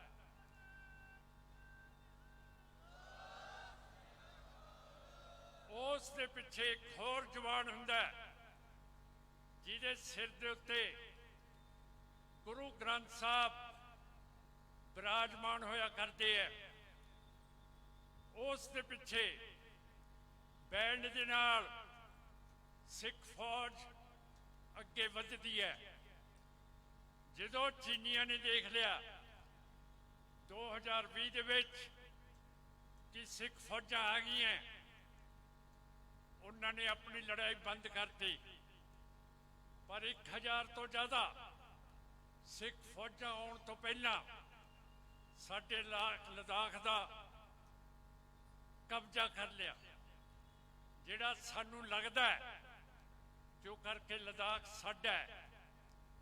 ਸਾਡਾ ਜਦੋਂ ਰਾਜ ਆਇਆ, ਲਦਾਖ ਉਹਦਾ ਹਿੱਸਾ ਹੋਊਗਾ। ਅਸੀਂ ਚੀਨ ਨੂੰ ਵੀ ਕਿਹਾ, ਚੀਨ ਨੂੰ ਲਿਖਤੀ ਤੌਰ ਤੇ ਕਿਹਾ ਕਿ ਜਦੋਂ ਵੀ ਤੁਸੀਂ ਹਿੰਦ ਹਕੂਮਤ ਦੇ ਨਾਲ ਲਦਾਖ ਦੀ ਗੱਲ ਕਰਦੇ ਹੋ, ਉਹਦੇ ਵਿੱਚ ਸਿੱਖਾਂ ਦਾ ਵਫਦ ਹਾਜ਼ਰ ਹੋਣਾ ਚਾਹੀਦਾ ਹੈ, ਕਿਉਂ ਕਰਕੇ ਲਦਾਖ ਸਾਡਾ ਹੈ। ਸੋ ਸਾਧ ਸੰਗਤ ਜੀ, ਇਹ ਸਾਰੀਆਂ ਚੀਜ਼ਾਂ ਅਣਖ ਦੀਆਂ ਸਵਾਏ ਮਾਣ ਦੀਆਂ। ਸੰਤ ਜਰਨੈਲ ਸਿੰਘ ਭਿੰਡਰਾਂਵਾਲੇ ਨੇ 3 ਪਰਮਾਣੂ ਹਥਿਆਰ ਲਾਂਸ ਹੋਈਆਂ ਫੌਜਾਂ ਦਾ ਮੁਕਾਬਲਾ ਵੀ ਨਹੀਂ ਕੀਤਾ। ਉਹਨਾਂ ਦੀ ਛਾਤੀ ਦੇ ਉੱਤੇ 72 ਗੋਲੀਆਂ ਛਾਨੇ ਛਾਨੇ ਕਰ ਗਈਆਂ ਸੀ। ਤੇ ਜਿਹੜੇ ਦਰਬਾਰ ਸਾਹਿਬ ਤੇ ਅਕਾਲ ਤਖਤ ਸਾਹਿਬ ਦੇ ਅੱਗੇ ਸਾਡੇ ਨਿਸ਼ਾਨ ਸਾਹਿਬ ਹੈ, ਉੱਥੇ ਜਾ ਕੇ ਸੰਤ ਜਰਨੈਲ ਸਿੰਘ ਨੇ ਆਪਣੀ ਸ਼ਹਾਦਤ ਦਿੱਤੀ ਹੈ। ਕੋਈ ਪਖੰਡ ਸੰਤ ਫਤਿਹ ਸਿੰਘ ਵਰਗਣ ਕਿ ਜੇ ਸਾਡੀਆਂ ਮੰਗਾਂ ਨਾ ਮੰਨੀਆਂ ਗਈਆਂ ਤੇ ਅਸੀਂ ਅਗਨੀ ਕੁੰਡ ਅਕਾਲ ਤਖਤ ਸਾਹਿਬ ਦੇ ਉੱਤੇ ਬਣਾਵਾਂਗੇ ਤੇ ਫਲਾਣੀ ਤਰੀਕ ਨੂੰ ਅਸੀਂ ਅਗਨੀ ਭੇਟ ਹੋ ਜਾਾਂਗੇ। ਅੰਮ੍ਰਿਤਸਰ ਜ਼ਿਲ੍ਹੇ ਦੇ ਪਿੰਡ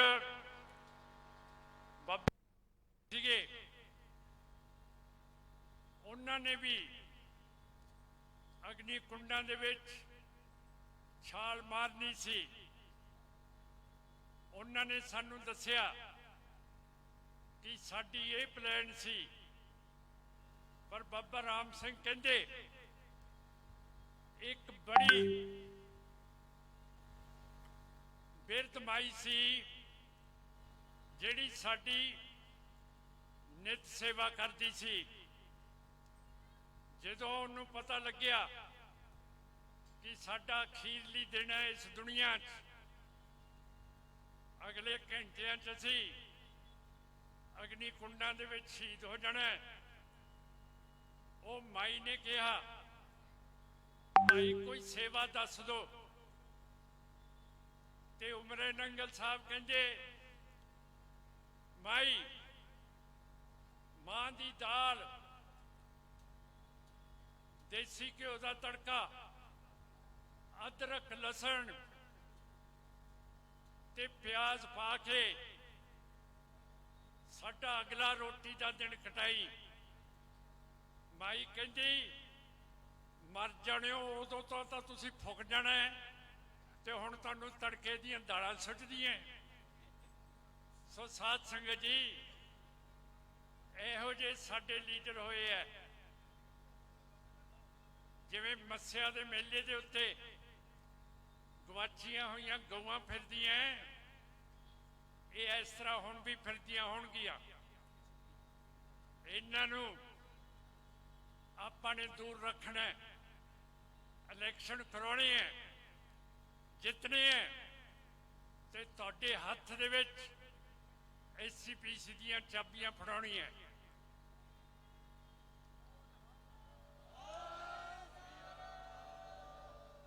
26 ਜਨਵਰੀ ਨੂੰ ਆਪਾਂ ਜਿੱਥੇ ਜਿੱਥੇ ਸਿੱਖ ਹੈਗੇ ਹੈ ਉੱਥੇ ਆਪੇ ਨਿਸ਼ਾਨ ਸਾਹਿਬ ਦੇ ਪੂਰੀ ਤਰ੍ਹਾਂ ਸੜਕਾਂ ਦੇ ਉੱਤੇ ਪਹਿਰੇ ਦੇਣੇ ਹੈ। ਹੁਣ ਅਖੀਰ ਦੇ ਵਿੱਚ ਇੱਕ ਪੁਰਾਣੀ ਪੰਕਤੀ ਹੈ, ਜਿਹੜੇ ਲਫ਼ਜ਼ ਮੈਂ ਕਹੂੰਗਾ ਉਸ ਤੋਂ ਬਾਅਦ ਤੁਸੀਂ ਸਾਰਿਆਂ ਨੇ ਕਹਿਣੇ ਹੈ। ਮੈਂ ਹੁਣ ਸ਼ੁਰੂ ਕਰਨ ਲੱਗੇ ਹਾਂ। ਰਾਜ ਬਿਨਾ ਨਹੀਂ, ਰਾਜ ਬਿਨਾ ਨਹੀਂ ਧਰਮ ਚਲੇ हैं। इस तरह कहो,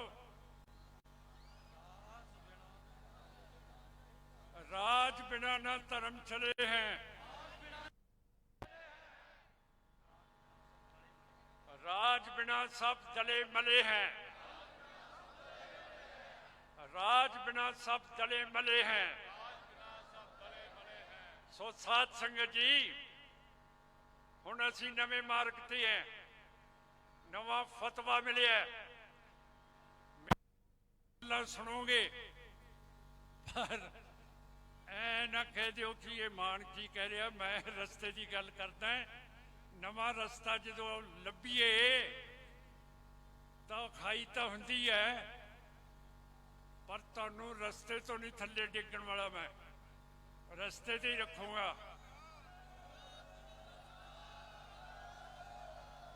ते इन्हां शब्दां दे नाल आप दा बहुत बहुत धन्नवाद है। वारिस पंजाब दा सारियां जथेबंदियां दा, ਜਿਹੜੀਆਂ ਆਈਆਂ, ਜਿਹੜੀਆਂ ਨਹੀਂ ਆਈਆਂ, ਪ੍ਰੈਸ ਦਾ ਸਾਰਿਆਂ ਦਾ ਧੰਨਵਾਦ। ਵਾਹਿਗੁਰੂ ਜੀ ਕਾ ਖਾਲਸਾ, ਵਾਹਿਗੁਰੂ ਜੀ ਕੀ ਫਤਿਹ।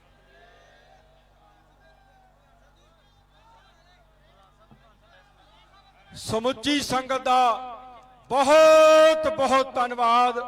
ਸਮੁੱਚੀ ਪਾਰਟੀ ਪ੍ਰਧਾਨ ਸਾਰੀਆਂ ਸੰਗਤਾਂ ਦਾ ਬਾਰ-ਬਾਰ ਕੋਟਾਨ ਕੋਟ ਧੰਨਵਾਦ ਕਰਦੇ ਨੇ। ਵਾਹਿਗੁਰੂ ਜੀ ਕਾ ਖਾਲਸਾ, ਵਾਹਿਗੁਰੂ ਜੀ ਕੀ ਫਤਿਹ।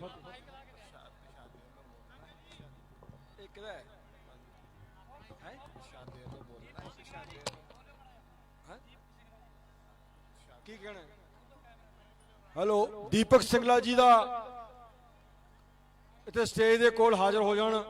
ਦੀਪਕ ਸਿੰਗਲਾ ਜੀ।